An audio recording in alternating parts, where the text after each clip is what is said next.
Hallelujah. ನನ್ನ ಪ್ರಿಯ ದೇವಚಂದ್ರರೇ, ಎಷ್ಟು ಜನ ನಿಮ್ಮನ್ನು ನೀವು ದೇವರ ಮಕ್ಕಳು ಎಂಬುದಾಗಿ ನೀವು ಒಪ್ಪಿಕೊಳ್ತೀರಾ?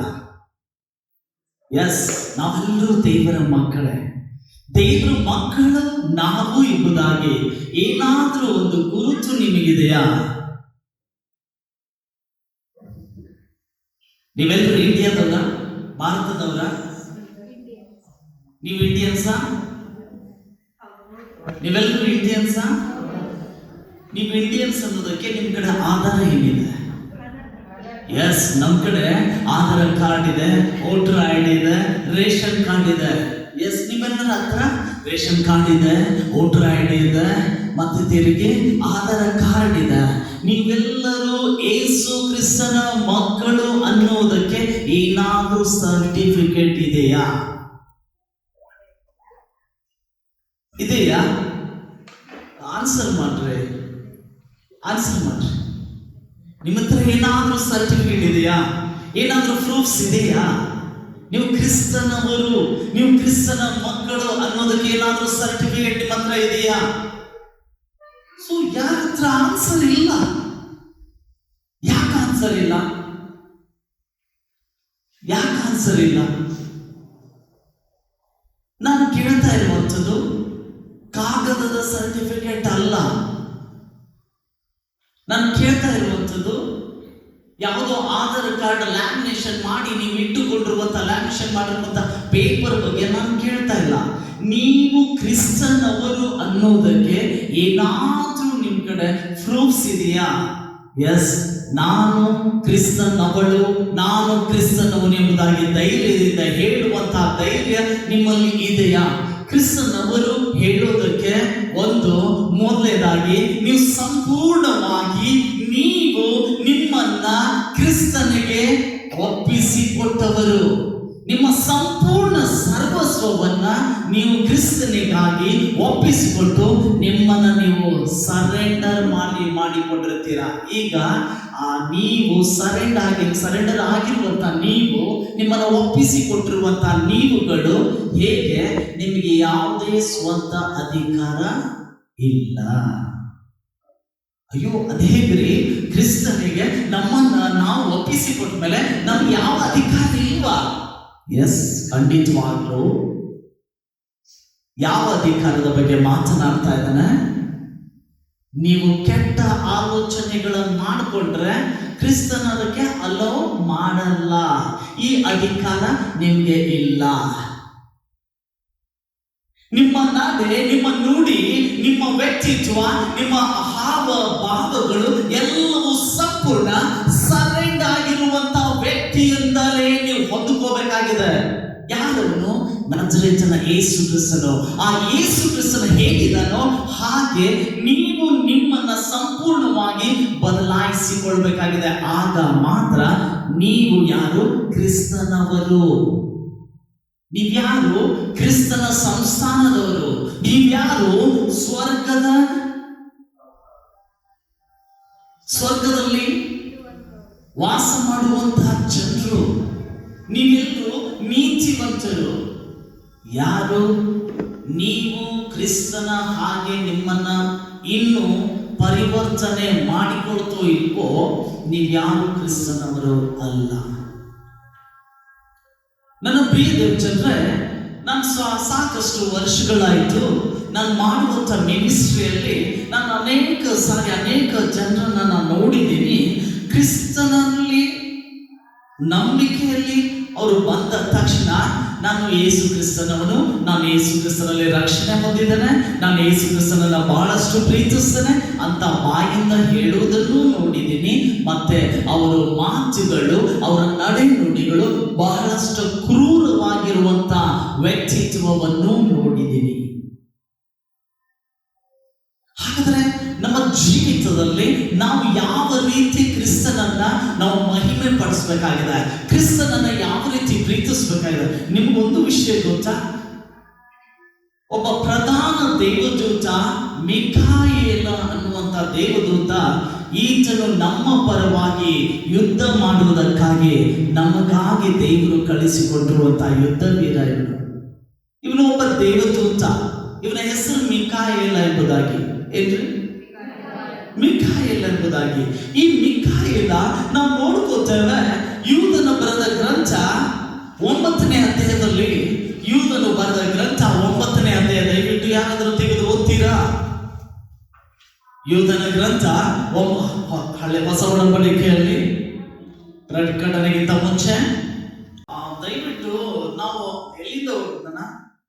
1ನೇ ವಚನದಿಂದ ಓದೋಣ. ನಾನೇ ಓದ್ತೇನೆ.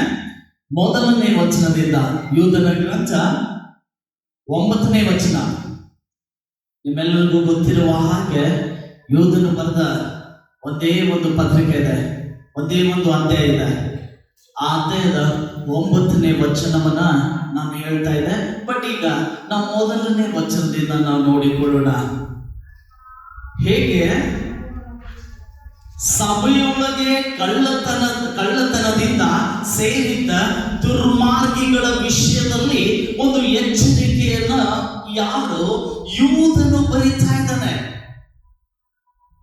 ಯೂದನು ಬರಿತಾ ಇದ್ದಾನೆ, ಸಭೆ ಒಳಗಡೆ ಕಳ್ಳತನದಿಂದ ಸೇರಿದ್ದ ದುರ್ಮಾರ್ಗಿಗಳ ವಿಷಯದಲ್ಲಿ ಒಂದು ಎಚ್ಚರಿಕೆಯನ್ನ ಇಲ್ಲಿ ಒಬ್ಬ ಯೂದ ಕೊಡ್ತಾ ಇದ್ದಾನೆ. ಆ ಯೂದ ಯಾರಂತಂದ್ರೆ ಅಪೊಸ್ತಲರಾಗಿರುವಂತಹ 12 ಜನ ಶಿಷ್ಯರಲ್ಲಿ ಈತನು ಸಹ ಒಬ್ಬ. ಈ ಯೂದ ಯಾರಂತಂದ್ರೆ ಯೇಸು ಕ್ರಿಸ್ತನಿಗೆ ಏನು 12 ಜನ ಶಿಷ್ಯರಿದ್ರು, ಆ 12 ಜನ ಶಿಷ್ಯರಲ್ಲಿ ಇವನು ಒಬ್ಬ. ಇವನು ಇಸ್ಕರಿಯೋತಿ ಯೂದ ಅಂತ ಹೇಳಿ.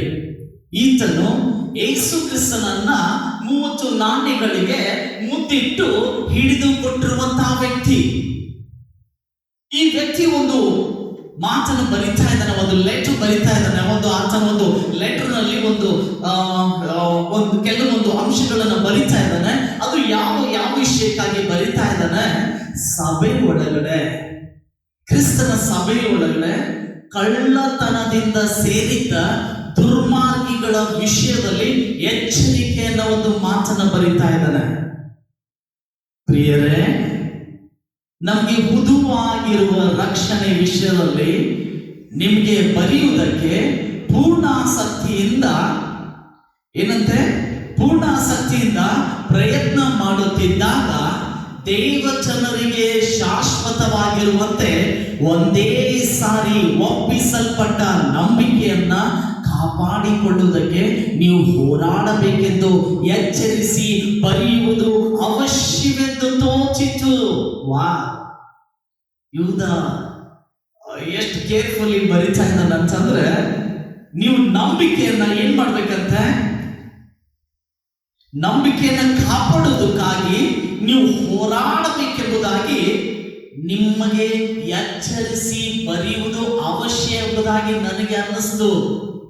ನನ್ನ ಪ್ರಿಯ ದೇವಚಂದ್ರೆ, ಸಭೆ ಒಳಗಡೆ ಬಂದು ಹಾಡು ಹಾಡಿ ವರ್ಷಿಪ್ ಮಾಡಿ ದೇವರನ್ನ ಸ್ತುತಿಸುವಂತಹ ಮಕ್ಕಳು ಅನೇಕ ಸಾರಿ ತಮ್ಮಲ್ಲಿರುವಂತಹ ನಂಬಿಕೆಯನ್ನ ಏನ್ ಮಾಡ್ಕೊಳ್ತಾರಂತೆ?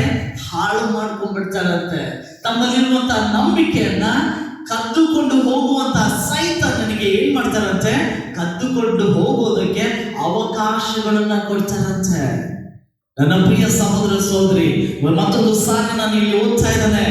ನಿಮಗೆ ಪ್ರಿಯರೇ, ನಮ್ಮೆಲ್ಲರಿಗೂ ಹುದುವಾಗಿರುವ ರಕ್ಷಣೆಯ ವಿಷಯದಲ್ಲಿ ನಿಮಗೆ ಬರೆಯುವುದಕ್ಕೆ ಪೂರ್ಣ ಆಸಕ್ತಿಯಿಂದ ಪ್ರಯತ್ನ ಮಾಡುತ್ತಿದ್ದಾಗ ದೇವ ಜನರಿಗೆ ಶಾಶ್ವತವಾಗಿರುವಂತೆ ಒಂದೇ ಸರಿ ಒಪ್ಪಿಸಲ್ಪಟ್ಟ ನಂಬಿಕೆಯನ್ನ ಕಾಪಾಡುವುದಕ್ಕೆ ನೀವು ಹೋರಾಡಬೇಕೆಂದು ಎಚ್ಚರಿಸಿ ಬರೆಯುವುದು ಅವಶ್ಯವೆಂದು ತೋಚಿತು. ಯಾಕಂದ್ರೆ ಭಕ್ತಿಹೀನರು ನಮ್ಮ ದೇವರ ಕೃಪೆಯನ್ನು ನೆವ ಮಾಡಿಕೊಂಡು ನಾಚಿಕೆಗೆಟ್ಟ ಕೃತ್ಯಗಳನ್ನು ನಡೆಸುವರು. ಹಲ್ಲೆಲೂಯ. ಭಕ್ತಿಹೀನರು ಏನ್ ಮಾಡ್ತಾರಂತೆ? ಯಾರಿಗೆ ಭಕ್ತಿ ಇಲ್ವೋ, ಯಾರಿಗೆ ದೇವರ ಭಯ ಇಲ್ವೋ, ಅವರು ತಮ್ಮ ಕೃಪೆಯನ್ನ ನೆವ ಮಾಡಿಕೊಂಡು ನಾಚಿಕೆಗೆಟ್ಟ ಕೆಲಸಗಳನ್ನ, ಕೃತ್ಯಗಳನ್ನ ನಡೆಸುವವರು. ನಮ್ಮ ಒಬ್ಬನೇ ಒಡೆಯನು ಕರ್ತನು ಆಗಿರುವ ಯೇಸು ಕ್ರಿಸ್ತನನ್ನು ಅರಿಯದವರು ಆಗಿರುವ ಕೆಲವು ಜನರು ಸಭೆಯಲ್ಲಿ ಕಳ್ಳತನದಿಂದ ಹೋಗಿದ್ದಾರೆ. ಅವರಿಗೆ ಈ ದಂಡನೆ ಆಗಬೇಕೆಂದು ಪೂರ್ವದಲ್ಲೇ ಅವರ ವಿಷಯವಾಗಿ ಬರೆದದೆ. ನೀವು ಸಮಸ್ತವನ್ನು ಮೊದಲೇ ತಿಳಿದವರಾಗಿದ್ದರೂ ನಾನು ಮುಂದಿನ ಕೆಲವು ಸಂಗತಿಗಳನ್ನು ನಿಮ್ಮ ಜ್ಞಾಪಕಕ್ಕೆ ತರಬೇಕೆಂದು ಅಪೇಕ್ಷಿಸುತ್ತೇನೆ. ಅವು ಯಾವುವೆಂದರೆ, ಕರ್ತನು ತನ್ನ ಪ್ರಜೆಯನ್ನು ಐಗುಪ್ತ ದೇಶದೊಳಗಿಂದ ಬಿಡಿಸಿದ ತರುವಾಯ ಅವರೊಳಗೆ ನಂಬದೇ ಹೋದವರನ್ನು ನಾಶ ಮಾಡಿದನು. ತಮ್ಮ ದೊರೆತನವನ್ನು ಕಾಪಾಡದೆ ತಮಗೆ ತಕ್ಕ ವಾಸಸ್ಥಾನವನ್ನು ಬಿಟ್ಟ ದೇವದೂತರಿಗೆ ದೇವರು ನಿತ್ಯವಾದ ಬೇಡಿಗಳನ್ನು ಹಾಕಿ ಮಹಾ ದಿನದಲ್ಲಿ ಆಗುವ ದಂಡನೆಯ ತೀರ್ಪಿಗಾಗಿ ಅವರನ್ನು ಕತ್ತಲೆಯ ಒಳಗೆ ಇಟ್ಟಿದ್ದಾನೆ. ಸೋದೋಮ್ ಗೋಮುರ ಪಟ್ಟಣಗಳವರು, ಅವುಗಳ ಸುತ್ತಮುತ್ತಲ ಪಟ್ಟಣಗಳವರು ಆ ದೂತರಂತೆ ನಡೆದುಕೊಂಡು ತಮ್ಮನ್ನು ಜಾರತ್ವಕ್ಕೆ ಒಪ್ಪಿಸಿಬಿಟ್ಟು ಸ್ವಭಾವ ವಿರುದ್ಧವಾದ ಭೋಗವನ್ನು ಅನುಭವಿಸುವುದರಿಂದ ಅವರು ನಿತ್ಯವಾದ ಅಗ್ನಿಯಲ್ಲಿ ದಂಡನೆಯನ್ನು ಅನುಭವಿಸುತ್ತಾ ದುರ್ಮಾರ್ಗಿಗಳಿಗೆ ಆಗುವ ದುರ್ಗತಿಗೆ ಉದಾಹರಣೆಯಾಗಿ ಇಡಲ್ಪಟ್ಟಿದ್ದಾರೆ. ಹೀಗಿದ್ದರೂ ಆ ಜನರು ಸ್ವಪ್ನಾವಸ್ಥೆಯಲ್ಲಿರುವವರಂತೆ ಅದೇ ರೀತಿಯಾಗಿ ಶರೀರವನ್ನು ಮಲಿನ ಮಾಡಿಕೊಳ್ಳುತ್ತಾರೆ, ಪ್ರಭುತ್ವವನ್ನು ಅಸಡ್ಡೆ ಮಾಡುತ್ತಾರೆ, ಮಹಾಪದವಿಯರನ್ನ ದೂಷಿಸುತ್ತಾರೆ. ಹಲ್ಲೆಲೂಯ. ನನ್ನ ಪ್ರಿಯ ಸಹೋದರ ಸಹೋದರಿ, ಸಭೆ ಒಳಗಡೆ ಕಳ್ಳತನದಿಂದ ದುರ್ಮಾರ್ಗಿಗಳು ಒಳಗಡೆ ಇದ್ದಾರೆ ಎಂಬುದಾಗಿ ಇಲ್ಲಿ ಯೂದ ಹೇಳ್ತಾ ಇದ್ದಾನೆ. ಈ ಸಭೆಯಲ್ಲಿ ಯಾರು ದುರ್ಮಾರ್ಗಿಗಳಿಲ್ವಲ್ಲ, ಯಾರೂ ಕಳ್ಳತನದಿಂದ ಹೋಗ್ಲಿಲ್ವಲ್ಲ. ಸ್ವಲ್ಪ ನಮ್ಮ ಹೃದಯದಲ್ಲಿ ಇಣುಕಿ ನೋಡೋಣ. ನಾವು ಯಾವ ರೀತಿ ಇದ್ದೇವ? ನಾವು ಭಕ್ತಿಹೀನತೆಯಲ್ಲಿದ್ದೇವ? ನಮಗೆ ಕೊಟ್ಟಿರುವಂತಹ ರಕ್ಷಣೆಯನ್ನ ನಾವು ಹಾಳು ಮಾಡ್ಕೊಳ್ತಾ ಇದ್ದೇವ? ನಾವು ಅಸಡ್ಡೆ ಮಾಡಿಕೊಳ್ತಾ ಇದ್ದೇವ? ನಮ್ಮನ್ನ ನಾವು ಸ್ವಪ್ನಾವಸ್ಥೆಯಲ್ಲಿರುವವರಂತೆ ಶರೀರವನ್ನ ನಾವು ಮಲಿನ ಮಾಡಿಕೊಳ್ತಾ ಇದ್ದೇವ? ಮಹಾ ಪದವಿಯವರನ್ನ ನಾವು ದೂಷಿಸ್ತಾ ಇದ್ದೇವ? ನನ್ನ ಪ್ರಿಯ ದೇವಚಂದ್ರ, ನಮ್ಮ ಮಾತುಗಳು, ನಮ್ಮ ನಡೆ ನುಡಿಗಳು ಸಂಪೂರ್ಣವಾಗಿ ಕ್ರಿಸ್ತನ ಹಾಗೆ ನಾವು ಆಗ್ಬೇಕು. ನಮಗೆ ಯಾರನ್ನು ದೂಷಿಸ್ಲಿಕ್ಕೆ, ಯಾರನ್ನು ತೀರ್ಪು ಮಾಡೋದಕ್ಕೆ ದೇವರು ನಮಗೆ ಯಾವ ಅಧಿಕಾರವನ್ನು ಕೊಡಲಿಲ್ಲ. ಯಾವ ಅಧಿಕಾರವನ್ನು ದೇವರು ನಮಗೆ ಕೊಡಲಿಲ್ಲ. ಇಲ್ಲಿ ನೋಡಿಕೊಳ್ತಾ ಇದ್ದೇವೆ ನಾವು. ಈ ಮಿಕಾಯೇಲ ದೇವದೂತ ಜಕರ್ಯ 3ನೇ ಅಧ್ಯಾಯ 1ನೇ ವಚನದಲ್ಲಿ, 3ನೇ ಅಧ್ಯಾಯ 1ನೇ ವಚನದಲ್ಲಿ, ಅನಂತರ ಮಹಾಯಾಜಕನಾದ ಯೆಹೋಶುವನು ಯೆಹೋವನ ದೂತನ ಮುಂದೆ ನಿಂತಿರುವುದನ್ನು ಯೆಹೋವನು ನನಗೆ ತೋರಿಸಿದನು. ಸೈತಾನನು ಯೆಹೋಶುವನಿಗೆ ಪ್ರತಿಪಕ್ಷಿಯಾಗಿ ಅವನ ಬಲಗಡೆಯಲ್ಲಿ ನಿಂತಿದ್ದನು. ಆಗ ಯೆಹೋವನ ದೂತನು ಸೈತಾನನಿಗೆ, ಸೈತಾನನೇ, ಯೆಹೋವನು ನಿನ್ನನ್ನ ಖಂಡಿಸಲಿ. ವಾ! ಈ ಮಿಕಾಯೇಲ ಪ್ರಧಾನ ಒಬ್ಬ ದೊಡ್ಡ ದೇವದೂತ. ಈ ದೇವದೂತ ನಾವು ಸುಮಾರು ಜನರು ಹಾಡಾಡ್ತಾರೆ, ಸೈತಾನನು ನಮ್ಮ ಕಾಲ ಕೆಳಗಡೆ ಅಂತೇಳಿ. ಹೌದ್ರಿ? ಹೌದಾ? ಬಹಳಷ್ಟು ಈಸಿಯಾಗಿ ನಾವು ಹಾಡಾಡ್ತಾರೆ. ಸೈತಾನ ಎಲ್ಲಿದ್ದಾನೆ? ಸಾರಿ, ಸೈತಾನ ನಮ್ಮ ಕಾಲ ಕೆಳಗಡೆ ಇಲ್ಲ. ಸೈತಾನ ನಮ್ಮ ಕಾಲ ಕೆಳಗಡೆ ಇಲ್ಲ. ಇದನ್ನ ಕಾಲ ಕೆಳಗಡೆ ಇಲ್ಲ. ಮೊದಲು ಸ್ಪಷ್ಟವಾಗಿ ತಿಳ್ಕೊಳ್ರಿ, ಈ ಸೈತಾನನು ಯಾರು ಅಂತ ಹೇಳಿ. ಈ ಸೈತಾನನು ಅಂದ್ರೆ ದೆವ್ವ, ಪಿಶಾಚಿ, ಒಬ್ಬೊಳ್ಳವನು ಏನೇನೋ ಆಕ್ಷನ್ ಮಾಡಿ ಹೇಳ್ತೇವೆ ನಾವು. ಸೈತಾನನು ಅವನು ಸಿಂಹದ ರೀತಿಯಲ್ಲಿ ಯಾರನ್ನ ನುಂಗ್ಲಿ, ಯಾರನ್ನ ಬಿಡ್ಲಿ ಎಂಬುದಾಗಿ ಕಾಯ್ತಾ ಇರ್ತಾನೆ. ಅವನ ಬಲೆಗೆ ಸಿಕ್ಬೇಡ್ರಿ, ಅವನು ನರಕಕ್ಕೆ ಹೋಗಲಿದ್ದಾನೆ. ನಾನು ಅವನ ಬಲೆಗೆ ಸಿಕ್ಕರೆ, ನೀವು ಅವನ ಬಲೆಗೆ ಸಿಕ್ಕರೆ ನಮ್ಮೆಲ್ಲನ್ನ ಕರ್ಕೊಂಡು ಅವನ ನರಕಕ್ಕೆ ಹೋಗ್ತಾನೆ. ಈ ತರ ಸೈತಾನನು ಈ ಸೈತಾನನು ಕುಟುಂಬಗಳಲ್ಲಿ ಕಲಹಗಳನ್ನ ಹಾಕುವುದಕ್ಕೆ ಬರುವಾತನು. ಸಂಬಂಧಗಳನ್ನ ಕೆಡಿಸುವ ಕೆಲಸ ಈ ಸೈತಾನದ್ದು.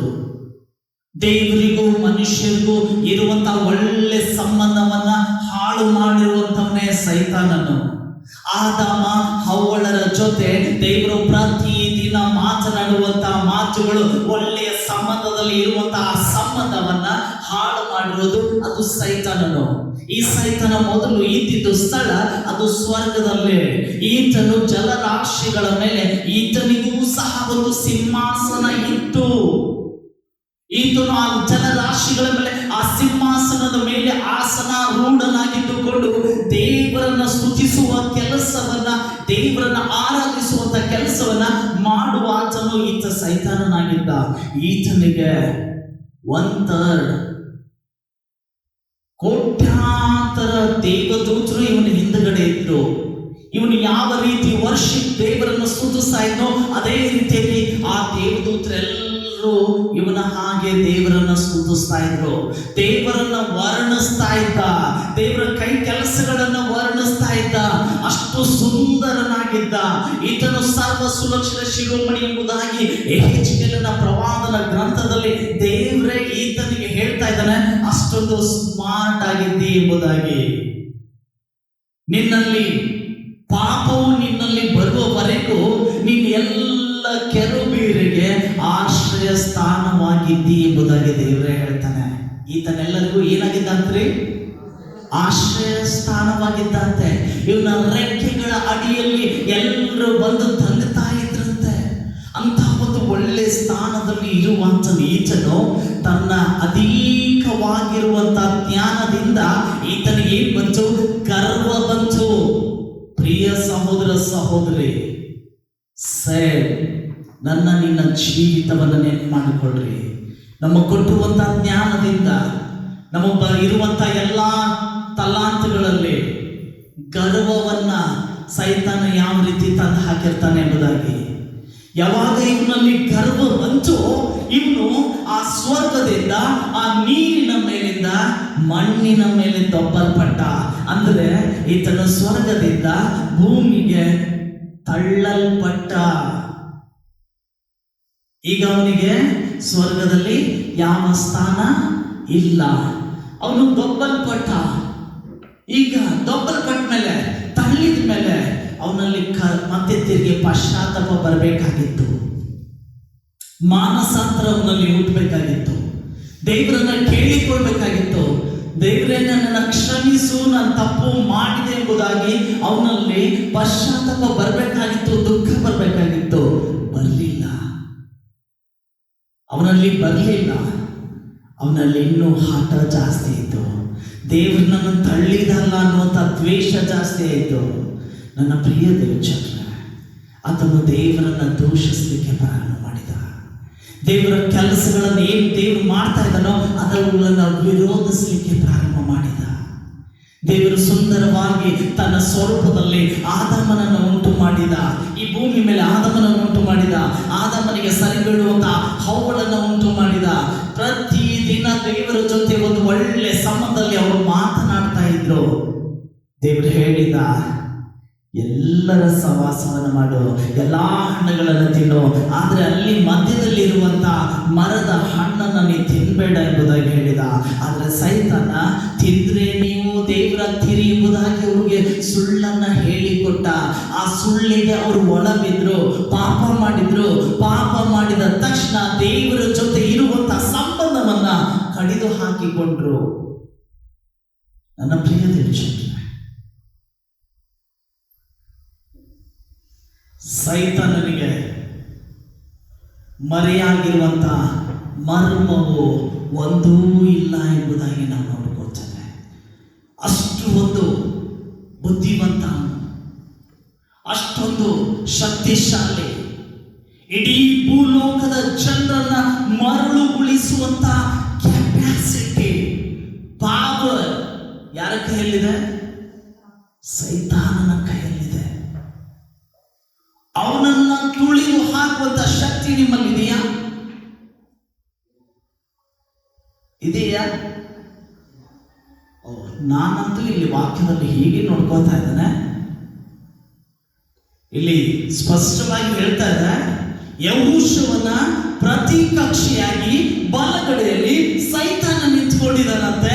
ಆ ಸೈತಾನನಿಗೆ ದೇವದೂತ ಹೇಳ್ತಾ ಇದ್ದಾನೆ, ಯೆಹೋವನೇ ನಿನ್ನನ್ನ ಖಂಡಿಸಲಿ, ಅವನೇ ನಿನ್ನನ್ನ ತೀರ್ಪು ಮಾಡಲಿ. ನೀನು ಕೆಟ್ಟವನೋ ನೀನು ಒಳ್ಳೆಯವನೋ ನಾನಂತೂ ಹೇಳ್ತಾ ಇಲ್ಲ, ಖಂಡಿಸ್ಲಿ ಮೀನ್ಸ್ ಅವನೇ ನಿನ್ನನ್ನ ತೀರ್ಪು ಮಾಡಲಿ. ನನ್ನ ಪ್ರಿಯ ಸಹೋದರ ಸಹೋದರಿ, ದೈವ ಸ್ವರೂಪದಲ್ಲಿ ಉಂಟು ಮಾಡಲ್ಪಟ್ಟಿರುವಂತಹ ಮನುಷ್ಯರನ್ನ ನಾವು ಹೇಗೆ ಮಾತನಾಡ್ತೇವೆ, ಅವರೊಟ್ಟಿಗೆ ಯಾವ ರೀತಿ ನಾವು ನಡ್ಕೊಳ್ತೇವೆ, ಕ್ರೂರವಾಗಿ ಹಿಂಸಕರವಾಗಿ ಹೇಳಬೇಕು, ನಮ್ಮ ಮನಸ್ಸು ಹೇಗಿರ್ತದೋ ಆ ರೀತಿ ನಮ್ಮನ್ನು ನಾವು ಸರಿ ಅಂದುಕೊಂಡು ನಮ್ಮ ಮಾತಿನ ಪ್ರತಿಯೊಂದು ಮಾತುಗಳಲ್ಲಿ ನಾವು ಕೊಲೆಗಳನ್ನ ಮಾಡುವ ಮಾತುಗಳನ್ನ ನಮ್ಮ ಮಾತುಗಳನ್ನು ಇಟ್ಟುಕೊಂಡಿರ್ತೇವೆ. ಆದ್ರೆ ಇಲ್ಲಿ ಈ ದೇವದೂತ ಎಷ್ಟು ಚೆನ್ನಾಗಿ ಹೇಳ್ತಾರನ, ಯೆಹೋವನೇ ನಿನ್ನನ್ನ ಖಂಡಿಸ್ಲಿ ಎಂಬುದಾಗಿ. ನನ್ನ ಪ್ರಿಯ ದೇವಚಂದ್ರ, ಎಸ್, ನಾವು ಸೈತಾನನ ಪ್ರತಿಯಾಗಿ ನಾವು ಯುದ್ಧ ಮಾಡಬೇಕಾಗಿದೆ. ನಾವು ಸೈತಾನನೊಂದಿಗೆ ಹೋರಾಡಬೇಕಾಗಿದೆ. ಬಟ್ ಹೋರಾಡುವಾಗ ನಮ್ಮ ಮಾತುಗಳಿಂದ ಮೂಲಕವಾಗಿ ನಾವು ಯುದ್ಧ ಮಾಡುವಾಗ ನಾವು ಕತ್ತಿಗಳನ್ನು ಹಿಡಿದು ನಾವು ಅನೇಕ ಒಂದು ಶಸ್ತ್ರಗಳನ್ನು ಹಾಕಿಕೊಂಡು ಹೇಗೆ ಬೇಕೋ ಹಾಗೆ ಯುದ್ಧ ಮಾಡೋದಲ್ಲ. ನಾವು ಮೊದಲನೇದಾಗಿ ದಾನಿಯೇಲ 12ನೇ ಅಧ್ಯಾಯ ಅಲ್ಲಿ ಮೊದಲನೇ ವಚನವನ್ನ ನೋಡ್ಕೊಳ್ತೇವೆ. ನಮ್ಮ ಪಕ್ಷವಾಗಿ ಯಾರಿದ್ದಾರಂತೆ ನಮ್ಮ ಜೊತೆಯಾಗಿ ಓದ್ತಿಲ್ಲ ಯಾರಾದ್ರು? ನಿನ್ನ ಜನರ ಪಕ್ಷವನ್ನು ಹಿಡಿದಿರುವ ಮಹಾಪಾಲಕನಾದ ದೇವದೂತನಾಗಿರುವಂತ ಮಿಖಾಯೇಲನು ಆ ಕಾಲದಲ್ಲಿ ಹೇಳುವನು. ನನ್ನ ಪ್ರಿಯ ಸಹೋದರ ಸಹೋದರಿ, ಅಂತ್ಯ ಕಾಲದಲ್ಲಿ ನಮ್ಮ ಜೊತೆಯಾಗಿ ಮಹಾಪಾಲಕನಾಗಿರುವಂತ ಮಿಖಾಯೇಲ ದೂತನು ನಮ್ಮ ಪರವಾಗಿ ಆತನ ನಿಂತ್ಕೊಳ್ಳಿಕ್ಕೆ ದೇವರು ಆತನಿಗೆ ಅಪ್ಪಣೆಯನ್ನು ಕೊಟ್ಟಿದ್ದಾರೆ. ನೀವು ಯಾರು ಒಬ್ಬಂಟಿಗರಲ್ಲ, ನಿಮ್ಮ ಪರವಾಗಿ ನಿಮ್ಮ ಜೊತೆಯಾಗಿ ಯುದ್ಧ ಮಾಡುವುದಕ್ಕಾಗಿ ಮಿಖಾಯೇಲ ದೂತನನ್ನ ದೇವರು ನಿಮಗಾಗಿ ಇಟ್ಟಿದ್ದಾರೆ. ಸ್ವಲ್ಪ ನಾವು ಹಿಂದೆ ಹೋಗೋಣ. ಮೋಶೆ ಐಗುಪ್ತ ದೇಶದಿಂದ ಇಸ್ರಾಯೇಲ್ ಜನರೆಲ್ಲರನ್ನು ಕರೆದುಕೊಂಡು ಕಾನಾನ್ ದೇಶಕ್ಕೆ ಕರೆದುಕೊಂಡು ಹೋಗ್ತಾ ಇದ್ದಾನೆ. ಮೋಶೆ ಕಾನಾನ್ ಮುಟ್ಟುವುದಕ್ಕಿಂತ ಮುಂಚಿತವಾಗಿ ಮೋಶೆ ಸತ್ತು ಹೋದ. ಈ ಮೋಶೆ ಯಾರಂತಂದ್ರೆ ಏನು ಗ್ರಂಥಗಳನ್ನ ಎಲ್ಲವನ್ನ ಬರೆದ ಈ ಮೋಶೆ ಇಸ್ರಾಯೇಲ್ ಜನರನ್ನ ಐಗುಪ್ತ ದೇಶದಿಂದ ಕಾನಾನ್ ದೇಶಕ್ಕೆ ಕರೆದುಕೊಂಡು ಹೋಗ್ಲಿಕ್ಕೆ ಆರಿಸಿಕೊಂಡಿರುವಂತ ವ್ಯಕ್ತಿ ಇವನು. ಈ ಮೋಶೆ ಈತನ ತೀರಿ ಹೋದ್ಮೇಲೆ ದೇವ್ರೆ ಇವನನ್ನ ಹೂಣಿಡ್ತಾ ಇದ್ದಾನಂತೆ. ಇವನ ಸಮಾಧಿಯನ್ನ ದೇವ್ರೆ ಹೂಣಿಡ್ತಾ ಇದ್ದಾನಂತ. Hallelujah, hallelujah. ದೇವ್ರೆ ಇವನ ಸಮಾಧಿಯನ್ನು ಹೂಣಿಟ್ಟ ಮೇಲೆ, ನನ್ನ ಪ್ರಿಯ ಸಹೋದರ ಸಹೋದರಿ, ಈ ಸಮಾಧಿಯನ್ನು ಹೂಣಿಟ್ಟ ಮೇಲೆ ಇವನ ಶವವನ್ನ ಕಾಯುವುದಕ್ಕಾಗಿ ಯಾವ ರೀತಿಯ ಅಂತ್ಯ ಕಾಲದಲ್ಲಿ ಮಿಖಾಯೇಲನನ್ನು ನಮಗಾಗಿ ದೇವರು ಕಳಿಸಿಕೊಡ್ತಾ ಇದ್ದಾನೋ, ಇವನನ್ನ ಸಹ ಇವನ ಶವವನ್ನ ಕಾಯುವುದಕ್ಕೆ ಮಿಖಾಯೇಲನಿಗೆ ಹೇಳಿದ್ದಾರೆ. ಓ, ಇವನು ಶವ ಯಾಕೆ ಕಾಯಬೇಕು? ಇವನು ಶವ ಯಾಕೆ ಕಾಯಬೇಕು? ನಿಮಗೆ ಗೊತ್ತಾ, ಇವನ ಶವವನ್ನ ಸೈತಾನನು ಕದ್ದುಕೊಂಡು ಹೋಗೋದಕ್ಕೆ ಇಂದಿಗೂ ಪ್ರಯತ್ನ ಪಡ್ತಾ ಇದ್ದಾನಂತೆ. ಇವನು ಶವ ತೆಗೆದುಕೊಂಡು ಏನು ಮಾಡ್ಬೋದು ಸೈತಾನನು? ಅದು ನಿಮಗೆ ಗೊತ್ತಾ?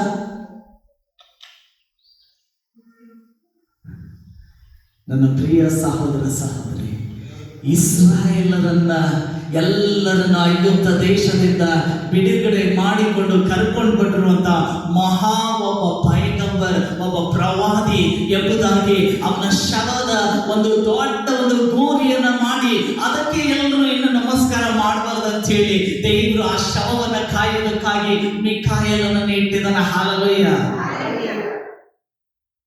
ನಾವು ನೋಡ್ಕೊಳ್ಳೋಣ. ಯೂದನ ಗ್ರಂಥ 9ನೇ ವಚನದಲ್ಲಿ, ಯೂದನ ಗ್ರಂಥ 9ನೇ ವಚನ, ಆದರೆ ಪ್ರಧಾನ ದೇವದೂತನಾದ ಮಿಕಾಯೇಲನು ಮೋಶೆಯ ಶವದ ವಿಷಯದಲ್ಲಿ ಸೈತಾನನೊಂದಿಗೆ ವ್ಯಾಜ್ಯ ಮಾಡಿ ವಾಗ್ವಾದ ಮಾಡಿದಾಗ ಅವನು ಸೈತಾನನ ಮೇಲೆ ದೂಷಣಾಭಿಪ್ರಾಯವನ್ನ ಹೇಳುವುದಕ್ಕೆ ಧೈರ್ಯಗೊಳ್ಳದೆ ಕರ್ತನು ನಿನ್ನನ್ನು ಖಂಡಿಸಲಿ ಅಂದನು. ಹಲ್ಲೆಲೂಯಾ. ನನ್ನ ಸಹೋದರ ಸಹೋದರಿ, ದೇವದೂತರಿಗಿಂತಲೂ ಸ್ವಲ್ಪವೇ ಕಡಿಮೆಯಾಗಿ ನನ್ನನ್ನು ನಿಮ್ಮನ್ನ ದೇವರು ಸೃಷ್ಟಿ ಮಾಡಿದ್ದಾನೆ.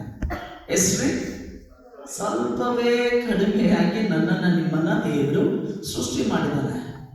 ಹಾಗಾದ್ರೆ ಇಲ್ಲಿ ದೇವದೂತನು ಸೈತಾನನ ವಿಷಯದಲ್ಲಿ ಆ ಮಿಕಾಯೇಲನು ಈ ಮೋಶೆ ಶವದ ವಿಷಯದಲ್ಲಿ ಸೈತಾನನೊಡನೆ ವ್ಯಾಜ್ಯ ಮಾಡುವಾಗ, ಹೋರಾಡುವಾಗ, ಅವನ ಮೇಲೆ ದೂಷಣಾಭಿಪ್ರಾಯವನ್ನ, ಕೆಟ್ಟ ಅಭಿಪ್ರಾಯಗಳನ್ನ ಹಾಕುವುದಕ್ಕೆ ಧೈರ್ಯಗೊಳ್ಳದೆ ಹೇಳ್ತಾ ಇದ್ದಾನೆ, ದೇವರೇ ನಿನ್ನನ್ನ ಖಂಡಿಸ್ಲಿ, ದೇವರೇ ನಿನ್ನನ್ನ ತೀರ್ಪು ಮಾಡ್ಲಿ. ಇವನ ಕೆಲಸ ಏನು? ದೇವರು ಕೆಲಸ ಕೊಟ್ಟಿರುವ ಕೆಲಸವನ್ನ ನಾನು ಸರಿಯಾಗಿ ಮಾಡ್ಬೇಕಾಗಿದೆ. ದೇವರು ಹೇಳಿದಾನೆ, ನೀನು ಆ ಶವವನ್ನ ಕಾಯಿ. ದೇವರು ಮಿಕಾಯೇಲನಿಗೆ ಒಂದು ಕೆಲಸ ಕೊಟ್ಟಿದ್ದಾನೆ, ನೀನು ಆ ಶವವನ್ನ ನೀ ಕಾಯಿ. ಓಕೆ, ಇಷ್ಟೇ. ಈಗ ಏನು ಕೆಲಸ ಇರೋದು? ಆ ಶವವನ್ನ ಕಾಯೋದು. ಯಾರು ಆ ಶವವನ್ನ ಹಿಡಿಯೋದಕ್ಕೆ ಅವ್ರು ಯಾರು ಬರದ ಹಾಗೆ ಆ ಶವದ ಸುತ್ತಲೂ ಇವನು ಏನ್ ಮಾಡಿದಾನೆ? ಬೇಲಿಯನ್ನು ಹಾಕಿದಾನೆ, ಕಾಯ್ತಾ ಇದ್ದಾನೆ. ಈಗ ಯಾರೋ ಬಂದು ಆ ಶವವನ್ನ ಕತ್ತುಕೊಳ್ಳೋದು ಬಂದ್ರೆ ಇವನು ಅವರೊಡನೆ ಹೋರಾಡ್ತಾನೆ. ಹೋರಾಡುವಾಗ ಈತನ ಏನ್ ಮಾಡ್ತಾನೆ? ಅವರಿಗೆ ಕೆಟ್ಟವರೇ ಹೋಗ್ರಿ, ನೀವು ಹಾಗಿದ್ದೀರಿ, ನೀವು ಹೀಗಿದ್ದೀರಿ, ನೀವು ಸೊಟ್ಟವರು, ನೀವು ಸೊಕ್ಕಿನವರು, ನೀವು ಹಂತವರು, ನೀವು ಹಿಂತವರು. ಸೋ ಸಾರಿ, ಇವನು ಯಾವುದು ದೂಷಣೆ ಅಭಿಪ್ರಾಯವನ್ನ ಹಾಕ್ತಾ ಇಲ್ಲ. ಇವನು ಏನ್ ಮಾಡ್ತಾ ಇದ್ದಾನೆ? ಕಾಯ್ತಾ ಇದ್ದಾನೆ. ಇವನಿಗೆ ಕೊಟ್ಟಿರುವಂತ ಕೆಲಸ ಏನು? ಅದನ್ನ ಕಾಯಿ, ಅದನ್ನು ಯಾರಿಗೂ ಒಪ್ಪಿಸ್ಕೊಡ್ಬೇಡ. ಈತನು ಆ ಕೆಲಸವನ್ನ ಅಚ್ಚುಕಟ್ಟಾಗಿ ಮಾಡ್ತಾ ಇದ್ದಾನೆ.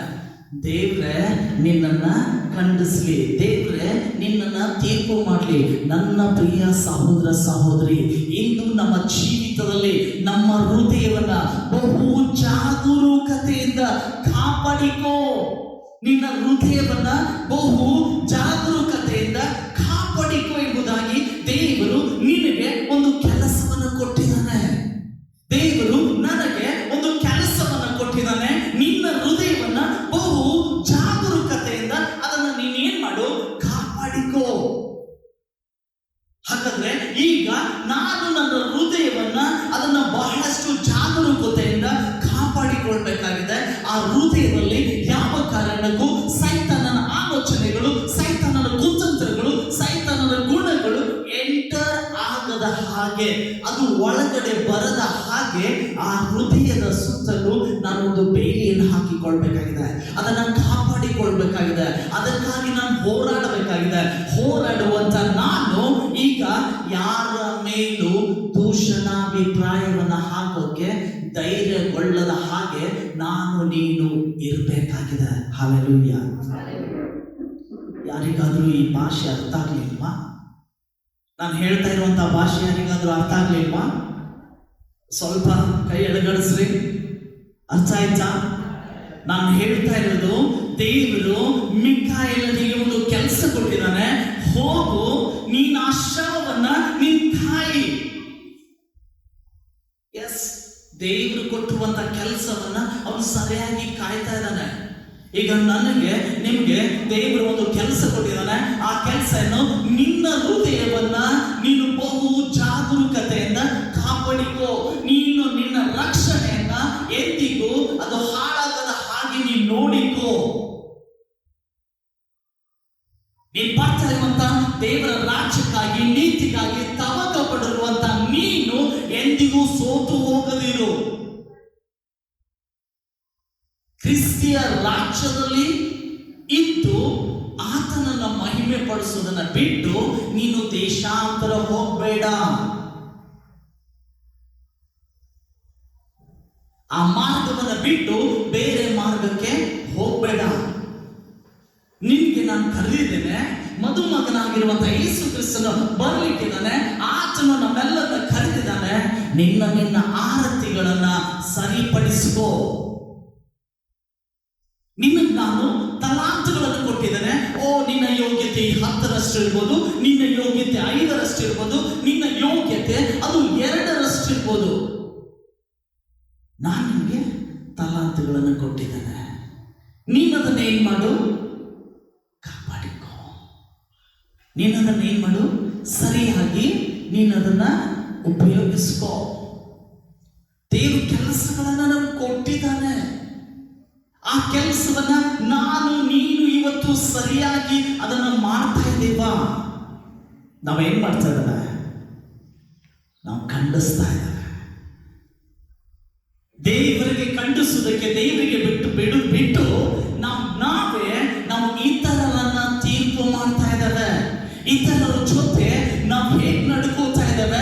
ಕ್ರೂರಿಗಳಾಗಿ ನಡ್ಕೋತಾ ಇದ್ದಾವೆ. ಇತರರ ಜೊತೆ ನಾವು ಅಹಂಕಾರಿಗಳಿಗಾಗಿ ಜೀವಿಸ್ತಾ ಇದ್ದಾವೆ.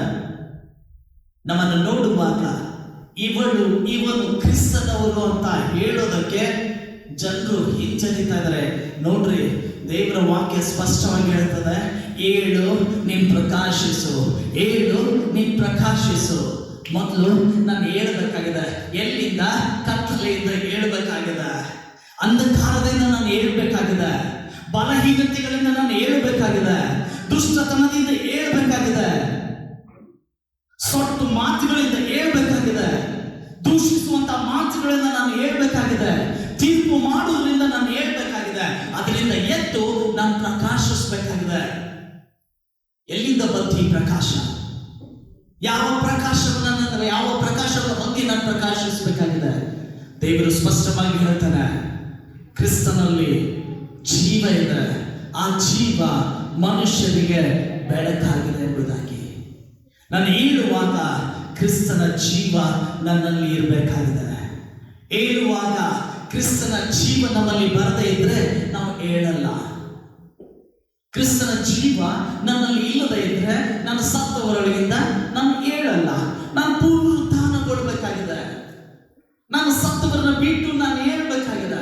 ಯಾವಾಗ ಹೇಳ್ತೇನೆ? ಕ್ರಿಸ್ತನ ಜೀವ ನನ್ನಲ್ಲಿ ಬರುವುದಾದ್ರೆ ಮಾತ್ರ ನಾನು ಕೆಟ್ಟವುಗಳಿಂದ ನಾನು ಮಾರ್ಪಡ್ತೇನೆ. ಕೆಟ್ಟವುಗಳನ್ನ ಬಿಟ್ಟು ನಾನು ಜೀವದ ಬಳಿಗೆ ನಾನು ನಡಿಲಿಕ್ಕೆ ಪ್ರಾರಂಭ ಮಾಡ್ತೇನೆ. ಯಾವಾಗ ಕ್ರಿಸ್ತನ ಜೀವ ನನ್ನಲ್ಲಿ ವಾಸ ಮಾಡಲಿಕ್ಕೆ ಪ್ರಾರಂಭ ಮಾಡ್ತೋ, ನಾನೇನ್ ಮಾಡ್ತೇನೆ? ಪ್ರಕಾಶಿಸಲಿಕ್ಕೆ ಪ್ರಾರಂಭ ಮಾಡ್ತೇನೆ. ಯಾವಾಗ ನಾನು ಪ್ರಕಾಶಿಸ್ತೇನೋ, ನನ್ನ ಪ್ರಿಯ ಸಹೋದರ ಸಹೋದರಿ, ಕರ್ತನ ತೇಜಸ್ಸು ನಮ್ಮ ಮೇಲೆ ಇಳಿದು ಬರುವಾಗ ನಾವು ಪ್ರಕಾಶಿಸಲಿಕ್ಕೆ ಪ್ರಾರಂಭ ಮಾಡ್ತೇವೆ. ನನ್ನ ಪ್ರವಾದಿ ಆಗಿರುವಂತಹ ಯೆಶಾಯ ಬರೆದಿರುವಂತಹ ಗ್ರಂಥ 60ನೇ ಅಧ್ಯಾಯವನ್ನ ನಾವಲ್ಲಿ ನೋಡ್ಕೊಳ್ತೇವೆ. ಏಳು, ಪ್ರಕಾಶಿಸು, ನಿನಗೆ ಬೆಳಕು ಬಂತು, ಯೆಹೋವನ ತೇಜಸ್ಸು ನಿನ್ನ ಮೇಲೆ ಉದಯಿಸಿದೆ.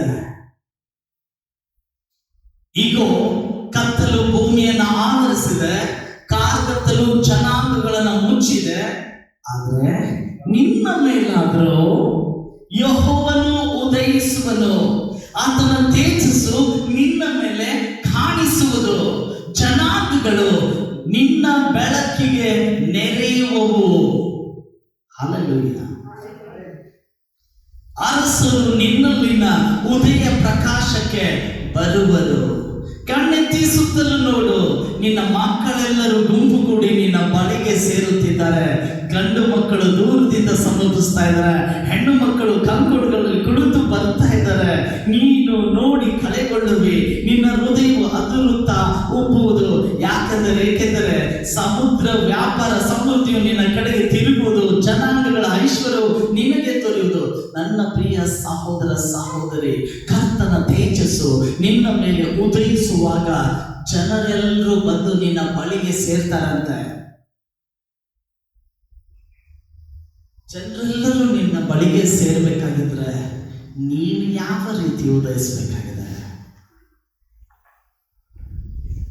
ಸ್ವಲ್ಪ ನಿಮ್ಮನ್ನು ನೀವು ಆಲೋಚನೆ ಮಾಡಿಕೊಡ್ರಿ. ನನ್ನ ಪ್ರಿಯ ಸಹೋದರ ಸಹೋದರಿ, ಒಂದು ದಿನ ಒಬ್ಬ ಸೇವಕರು ಹೇಳ್ತಾ ಇದ್ರು, ದೇವರು ನನಗೆ ತಿಳಿಸಿದಾನೆ 40 ದಿವಸ ಸ್ನಾನ ಮಾಡಬೇಡ ಎಂಬುದಾಗಿ ತಿಳಿಸಿದಾನೆ ಅಂತೇಳಿ ಒಬ್ಬ ಸೇವಕರು ಹೇಳ್ತಾ ಇದ್ರು. ನಾನು ಅವರಿಗೆ ಹೇಳ್ತಾ ಇದ್ದೆ, ಇದು ದೇವರು ತಿಳಿಸ್ಲಿಲ್ಲ, ಇದು ಸೈತಾನನೇ ನಿಮಗೆ ತಿಳಿಸಿದ್ದು. ಯಾಕಂದ್ರೆ ದೇವರು ಶುದ್ಧನಾಗಿದ್ದ, ದೇವರು ಪರಿಶುದ್ಧನಾಗಿದ್ದ. ದೇವರ ಬಳಿಗೆ ಎಲ್ಲಾ ಮಕ್ಕಳು ಹೋಗಿ ಅವ್ರನ್ನ ಅಪ್ಪಿಕೊಡ್ತಾ ಇದ್ರು, ಅವರ ತೊಡೆ ಮೇಲೆ ಕೂತ್ಕೊಳ್ತಾ ಇದ್ರು. ಆತನು ಪರಿಶುದ್ಧನಾಗಿದ್ದ. ನನ್ನ ಪ್ರಿಯ ದೇವಜನರೇ, ಆತನ ಮಕ್ಕಳು ಸಹ ಪರಿಶುದ್ಧರಾಗಬೇಕಾಗಿದೆ. ಎವ್ರಿ ಡೇ ದೇವರನ್ನ ಸ್ತುತಿಸುವಂತ ನಾವುಗಳು ಶುದ್ಧರಾಗಬೇಕಾಗಿದೆ. ಎಲ್ಲರೂ ಸಮೀಪಕ್ಕೆ, ಯೇಸು ಕ್ರಿಸ್ತನ ಸಮೀಪಕ್ಕೆ ಹೇಗೆ ಬರ್ತಾ ಇದ್ರು, ನಮ್ಮ ಸಮೀಪಕ್ಕೂ ಅದೇ ರೀತಿಯಾಗಿ ಮಕ್ಕಳು ಓಡಿ ಬರಬೇಕಾಗಿದೆ. ಹಾಗಾದ್ರೆ ಅವ್ರು ಓಡಿ ಬರಬೇಕಾಗಿದ್ರೆ ನಾನು ಹೇಗಿರ್ಬೇಕು? ನಾನು ಅವರಿಗೆ ಬೆನ್ನು ತೋರಿಸ್ಬೇಕಾ ಅಥವಾ ಕೈಗಳನ್ನು ಚಾಚಬೇಕಾ?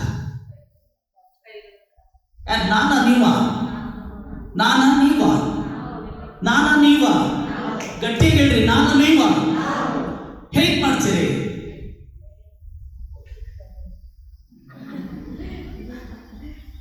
ಹೋಗ್ಬಿಡ್ರಿ ಹಿಂದೆ. ನನ್ನ ಪ್ರಿಯ ದೇವಚಂದ್ರ, ನನ್ನ ಚಾಚು ಮೀನ್ಸ್ ಎಲ್ಲರನ್ನು ಹೋಗಿ ತಕ್ಕೊಳ್ರಿ ಅಂತ ಹೇಳ್ತಾ ಇಲ್ಲ, ಬಟ್ ಎಲ್ಲರನ್ನ ಕೇರ್ ಮಾಡ್ರಿ, ಎಲ್ಲರನ್ನ ಪ್ರೀತಿಸ್ರಿ. ಒಂದು ನೆನ್ಪಿಟ್ಕೊಳ್ರಿ, ದೇವರು ಲೋಕದ ಮೇಲೆ ಎಷ್ಟೋ ಪ್ರೀತಿಯನ್ನಿಟ್ಟು ತನ್ನ ಒಬ್ಬನೇ ಮಗನನ್ನ ಕಳಿಸಿಕೊಟ್ಟನು. ಆತನ ನಂಬುವಂತ ಒಬ್ಬನಾದರೂ ನಾಶವಾಗದೆ ಎಲ್ಲರೂ ನಿತ್ಯ ಜೀವವನ್ನ ಸೇರಬೇಕೆಂಬುದಾಗಿ ದೇವರು ಈ ಭೂಮಿ ಮೇಲೆ ಯೇಸು ಕ್ರಿಸ್ತನನ್ನ ಕಳಿಸಿಕೊಟ್ಟಿದ್ದಾನೆ. ಇವತ್ತು ಯೇಸು ಕ್ರಿಸ್ತನು ಅದೇ ರೀತಿಯಾಗಿ ಹಲ್ಲೆಲೂಯಾ ಹಲ್ಲೆಲೂಯಾ ಅದೇ ರೀತಿಯಾಗಿ ಯೇಸು ಕ್ರಿಸ್ತನು ಶಿಷ್ಯರನ್ನ ಕಳಿಸ್ತಾ ಇದ್ದಾನೆ. ನೀವು ಹೊರಟು ಹೋಗ್ರಿ, ಎಲ್ಲಾ ದೇಶದ ಜನರನ್ನ ಏನ್ ಮಾಡ್ರಿ? ಅಲ್ಲಿ ಸ್ಪಷ್ಟವಾಗಿ ಹೇಳ್ತಾನೆ, 28ನೇ ಅಧ್ಯಾಯ, ಮತ್ತೆ ಬರೆಸುವಂತ 28ನೇ ಅಧ್ಯಾಯ 18ನೇ ವಚನ ದಯವಿಟ್ಟು ಓದ್ರಿ. ಪರಲೋಕದಲ್ಲಿಯೂ ಭೂಲೋಕದಲ್ಲಿಯೂ ಎಲ್ಲ ಅಧಿಕಾರವು, ಹಲ್ಲೆಲೂಯಾ.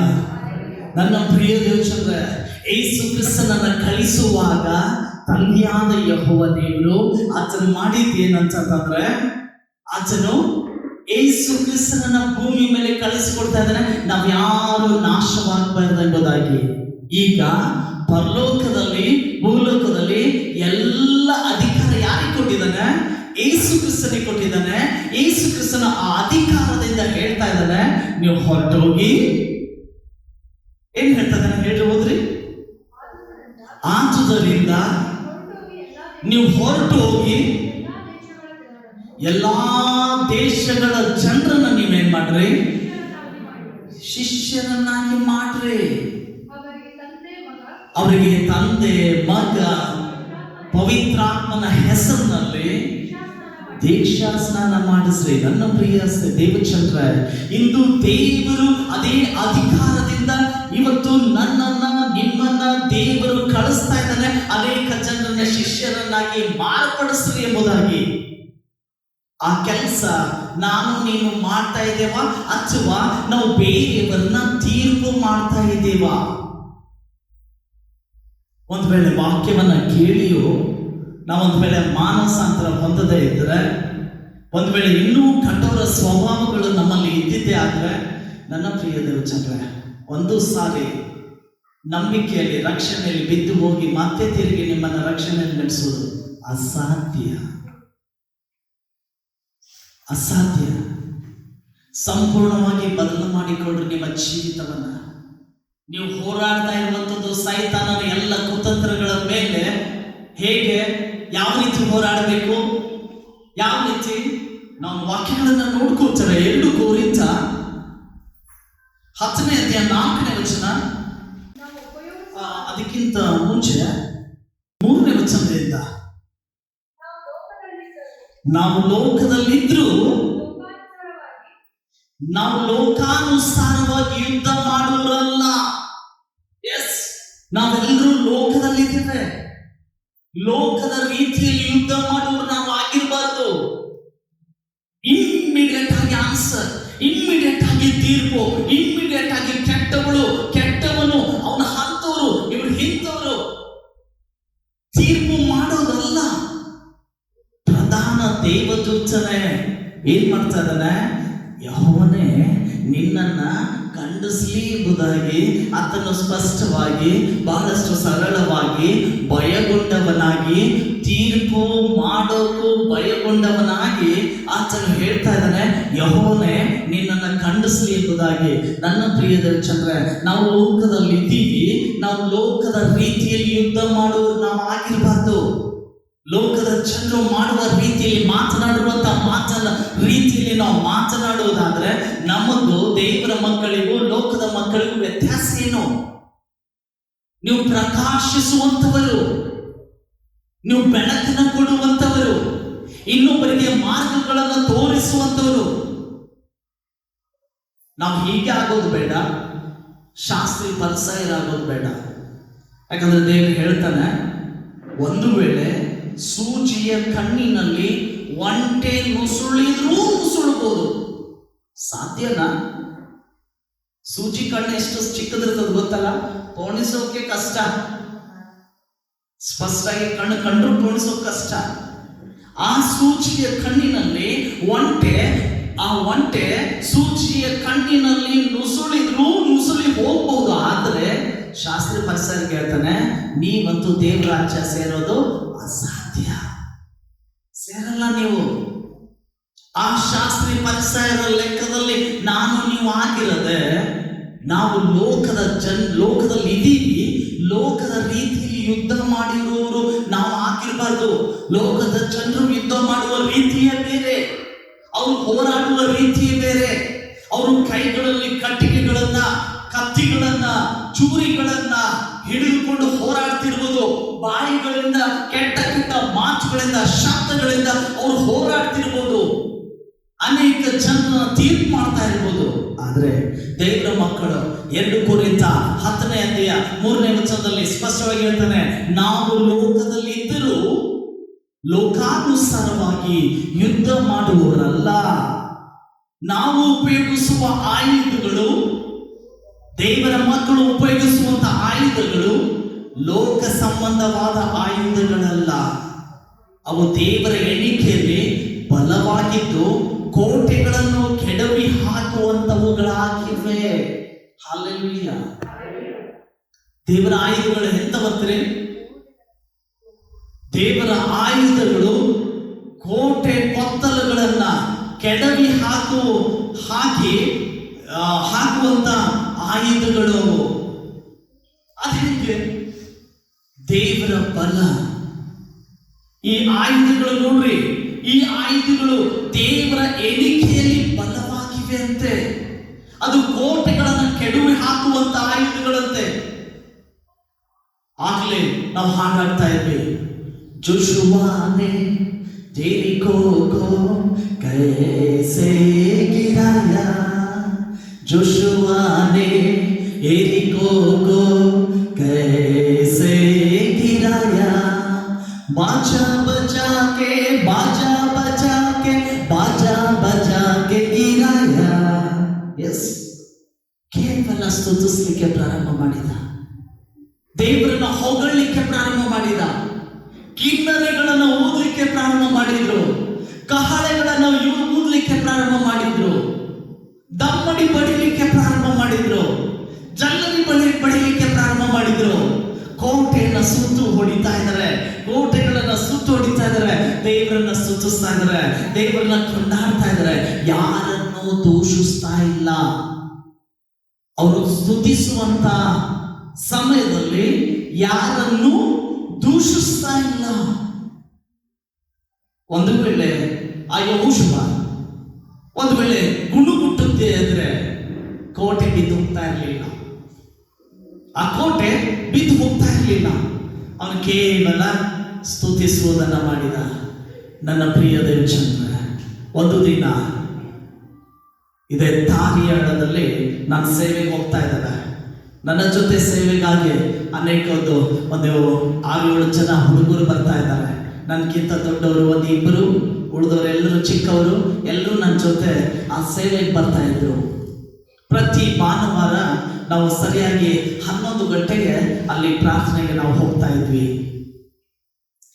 ನಾವು ಬಸ್ಸಿನಿಂದ ಇಳಿದ ತಕ್ಷಣ ಅಲ್ಲಿ ಎಲ್ಲ ಚಿಕ್ಕ ಮಕ್ಕಳೆಲ್ಲರೂ ಬಸ್ಸಿನ ದಾರಿ ಕಾಯ್ತಾ ಕೂತ್ಕೋತಾ ಇದ್ರು. ನಾವು ಬಸ್ಸಿನಿಂದ ಇಳಿದ ತಕ್ಷಣವೇ ಓಡಿ ಬಂದು ಹಗ್ಗ ಮಾಡಿ ನಮ್ಮ ಕೈಯಲ್ಲಿರುವಂತ ಗಿಟಾರ್ನ ಇಸ್ಕೊಂಡು ಅವ್ರು ತಮ್ಮ ಬೆನ್ನಿಗೆ ಹಾಕೊಂಡು ಅಣ್ಣ ಬಂದ್ರು ಅಂತಂದು ಕುಣಿತಾ ಅವರು ನಮ್ಮನ್ನ ಕರ್ಕೊಂಡು ಹೋಗ್ತಾ ಇದ್ರು. ಸುಮಾರು 15 ವರ್ಷಗಳ ಹಿಂದಿನ ಮಾತನ್ನ ಮಾತನಾಡ್ತಾ ಇದ್ದಾರೆ. 15 ವರ್ಷಗಳ ಹಿಂದೆ ನನ್ನ ಪ್ರಿಯ ಸಹೋದರ ಸಹೋದರಿ, ನಾವು ಆ ಊರನ್ನು ಎಂಟರ್ ಆಗುವಾಗ ಸುಮಾರು 1 ವರ್ಷಗಳು ನಾವಲ್ಲಿ ಸೇವೆ ಮಾಡ್ತಾ ಇದ್ದೇವೆ. ಒಂದು ವಾರ ಅಲ್ಲಿ ಎದುರುಗಡೆ ಒಂದು ಗುಂಪು ನಿಂತ್ಕೊಂಡಿದೆ. ಆ ಗುಂಪು ಹೀಗೆ ಮಾತಾಡ್ಕೊಳ್ತಾ ಇದೆ, ಅಯ್ಯೋ ಇವ್ರು ಯಾರು ಗಿಟಾರ್ ಹಾಕಿಕೊಂಡು ಊರಿನೊಳಗೆ ಬರ್ತಾ ಇದ್ದಾರೆ ಅಂತಂದವ್ರು ಹೇಳುವಾಗ ಆ ಗುಂಪಿನೊಳಗಿರುವಂತ ಒಬ್ಬ ವ್ಯಕ್ತಿ ಹೇಳ್ತಾನೆ, ಅವ್ರು ಯೇಸು ಕ್ರಿಸ್ತನ ಬಗ್ಗೆ ಸುವಾರ್ತೆ ಸಾರೋದಕ್ಕೆ ಬರ್ತಾ ಇದ್ದಾರೆ. ಇಲ್ಲಿ ಪ್ರಾರ್ಥನೆಯ ಒಬ್ಬರ ಮನೆಯಲ್ಲಿ ಪೂಜಾರಿ ಅನ್ನೋರು ಒಬ್ಬರ ಮನೆಯಲ್ಲಿ ಅವರು ಪ್ರಾರ್ಥನೆ ನಡೆಸ್ತಾ ಇದ್ದಾರೆ. ಅವರೆಲ್ಲರೂ ಅಲ್ಲಿ ಎಲ್ಲಾ ಜನರು ಅಲ್ಲಿ ಕೂಡಿ ಬರ್ತಾರೆ. ಓಹ್ ಹೌದಾ, ಇವ್ರನ್ನ ಒಳಗೆ ಬಿಡ್ಬೇಡ್ರಿ, ಇವ್ರನ್ನೆಲ್ಲರೂ ಸೇರಿ ಹೊಡೆದು ಇವ್ರನ್ನ ಊರ್ ಬಿಟ್ಟು ಹೊರಗಡೆ ಓಡಿಸ್ರಿ ಇವ್ರನ್ನ ಅಂತ ಹೇಳಿ ಅಲ್ಲಿ ಇರುವಂತ ಒಬ್ಬ ವ್ಯಕ್ತಿ ಮಾತನಾಡ್ತಾ ಇದ್ದಾನೆ. ನನ್ನ ಪ್ರಿಯ ದೇವಚಂದ್ರ, ಆಗ ಆ ಸ್ವರವೆಲ್ಲವನ್ನ ನಾವು ಕೇಳಿಸ್ಕೊತಾ ಇದ್ದೀವಿ. ನಮ್ಮಲ್ಲಿರುವಂತ ಎಲ್ಲಾ ಗುಂಪು ಆ ಸ್ವರವನ್ನ ಕೇಳಿಸ್ಕೊತಾ ಇದ್ದಾರೆ. ಎಲ್ಲರೂ ನನ್ನ ಜೊತೆ ಒಳಗಡೆ ಬರೋಕ್ಕೂ ಹೆದರ್ತಾ ಇದ್ದಾರೆ. ನಾವು ಆ ಮನೆಗೆ ಹೋದೆ, ಬಿಡ್ರಿ, ನೀವು ಅದರ ಬಗ್ಗೆ ಯೋಚನೆ ಮಾಡಬೇಡ್ರಿ, ನಮ್ಮ ಜೊತೆಯಾಗಿರುವಂತ ದೇವರ ಬಗ್ಗೆ ಯೋಚನೆ ಮಾಡ್ರಿ. ದೇವರು ನಮ್ಮ ಜೊತೆಗಾರನಾಗಿದ್ದಾನೆ, ದೇವರು ನಮ್ಮ ದೊಡ್ಡ ದೇವರಾಗಿದ್ದಾನೆ. ನಮಗಾಗಿ ಆತನು ದೇವದೂತರನ್ನ ನಮಗಾಗಿ ಇಟ್ಟಿದ್ದಾನೆ. ದೇವರು ನಮ್ಮನ್ನ ಕಾಯಲಿಕ್ಕೆ ದೂತರಿಗೆ ಅಪ್ಪಣೆ ಕೊಡ್ತಾನೆ. ನೀವು ಭಯ ಪಡ್ಬೇಡ್ರಿ, ನಾವು ಸ್ತುತಿಸೋದನ್ನ ಮಾಡೋಣ, ನಾವು ಕೊಂಡಾಡೋದನ್ನ ಮಾಡೋಣ. ದೇವರು ನಮಗೆ ಇಲ್ಲಿ ಕಳಿಸಿಕೊಟ್ಟಿದ್ದಾನೆ. ಆ ಕೆಲಸವನ್ನ ನಾವಿಲ್ಲಿ ಸರಿಯಾಗಿ ಮಾಡೋಣ. ನನ್ನ ಪ್ರಿಯ ಸಹೋದರ ಸಹೋದರಿ, ನನ್ನ ಹಿಂದೆ ಇರುವಂತ ಎಲ್ಲಾ ಗುಂಪು ಅದು ಭಯ ಪಡ್ತಾ ಇದೆ. ಬಟ್ ನಾನು ಯಾವುದೇ ಭಯ ಪಡದೆ ಅಲ್ಲಿ ಹಾಡು ಹಾಡಿದ್ವಿ, ಹುಡುಗ ಮಕ್ಕಳಿಗೆ ಡ್ಯಾನ್ಸ್ ಕಲಿಸಿದ್ವಿ, ದೇವರ ವಾಕ್ಯವನ್ನ ಹೇಳಿದ್ವಿ, ಪ್ರಾರ್ಥನೆ ಮಾಡಿದೆ. ಎಲ್ಲ ಆದ್ಮೇಲೆ ಸಂತೋಷದಿಂದ ಆ ಮನೆಯವರು ಟೀ ಮಾಡಿದ್ರು, ಟೀ ಕುಡಿದು ನಾವು ತಿರುಗಿ ನಮ್ಮ ಊರಿಗೆ ಬಂದ್ವಿ. ನಮ್ಮ ಮಾರನೇ ವಾರ ತಿರುಗಿ ನಾನು ಆ ಊರಿಗೆ ತಿರುಗಿ ಹೋಗೋಕೆ ಬಂದಿರುವ ನನ್ನ ಜೊತೆ ಬರುವಂತ ಎಲ್ಲಾ ಜನರು ಕೇಳ್ತಾ ಇದ್ದಾನೆ, ರೆಡಿ ಆದ್ರ, ನೀವು ಬಂದ್ರ? ಇಲ್ಲ ನನ್ನ ಕೆಲಸ ಇದೆ, ಇವತ್ತು ಬರಕ್ಕಾಗಲ್ಲ. ಪ್ರತಿಯೊಬ್ರು ಆ 6 ಜನರು ಹೇಳ್ತಾ ಇದಾರೆ, ಇಲ್ಲ ನನಗೆ ಬರಕ್ಕಾಗಲ್ಲ. ಯಾಕಂದ್ರೆ ಅವರು ಭಯ ಪಟ್ಟವರಾಗಿದ್ದಾರೆ. ಆ ಮಾತನ್ನ ಕೇಳಿ ನಾವಲ್ಲಿ ಹೋದ್ರೆ ನಮ್ಗೆ ಹೊಡಿತಾರೆ ಬಡಿತಾರೆ ಅಂತ ಹೇಳಿ. ನಿನ್ನ ಪ್ರಿಯ ದೇವಚಂದ್ರ, ದೇವರ ಸತ್ಯ ನಾನು ದೇವರ ಸಾಕ್ಷಿಗೆ ಹೇಳ್ತಾರೆ, ನಾನು ಒಬ್ಬನೇ ಗಿಟಾರ್ ತಗೊಂಡು ಬೈಬಲ್ ಹಿಡ್ಕೊಂಡು ಬಸ್ ಹತ್ತಿ ಸೀದಾ ಆ ಊರಿಗೆ ಹೋದೆ.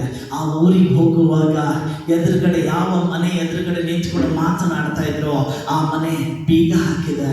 ನನ್ನ ಎಲ್ಲ ಹುಡುಗರು ಬಂದ್ರು, ಓಡಿ ಬಂದು ಹಗ್ ಮಾಡಿದ್ರು, ನನ್ನ ಕೈಯಲ್ಲಿರುವಂತ ಗಿಟಾರ್ ತಗೊಂಡು ಅವ್ರ ಬೆನ್ನಿಗೆ ಹಾಕಿಕೊಂಡು, ಅಣ್ಣ ನಾವು ಕಾಯ್ತಾ ಇದ್ವಿ, ನೀವು ಬರೋದು ಲೇಟ್ ಆಗ್ತಾ ಇದೆ ಅಂತಂದು ಕಾಯ್ತಾ ಇದ್ವಿ ಅಂತ ಮಾತನಾಡ್ತಾ ಇದ್ರೆ. ಆ ಮಕ್ಕಳಿಗೆ ಕೇಳ್ತಾ ಇದ್ರೆ, ಆ ಮನೆ ಯಾಕೆ ಬೀಗ ಹಾಕಿದೆ?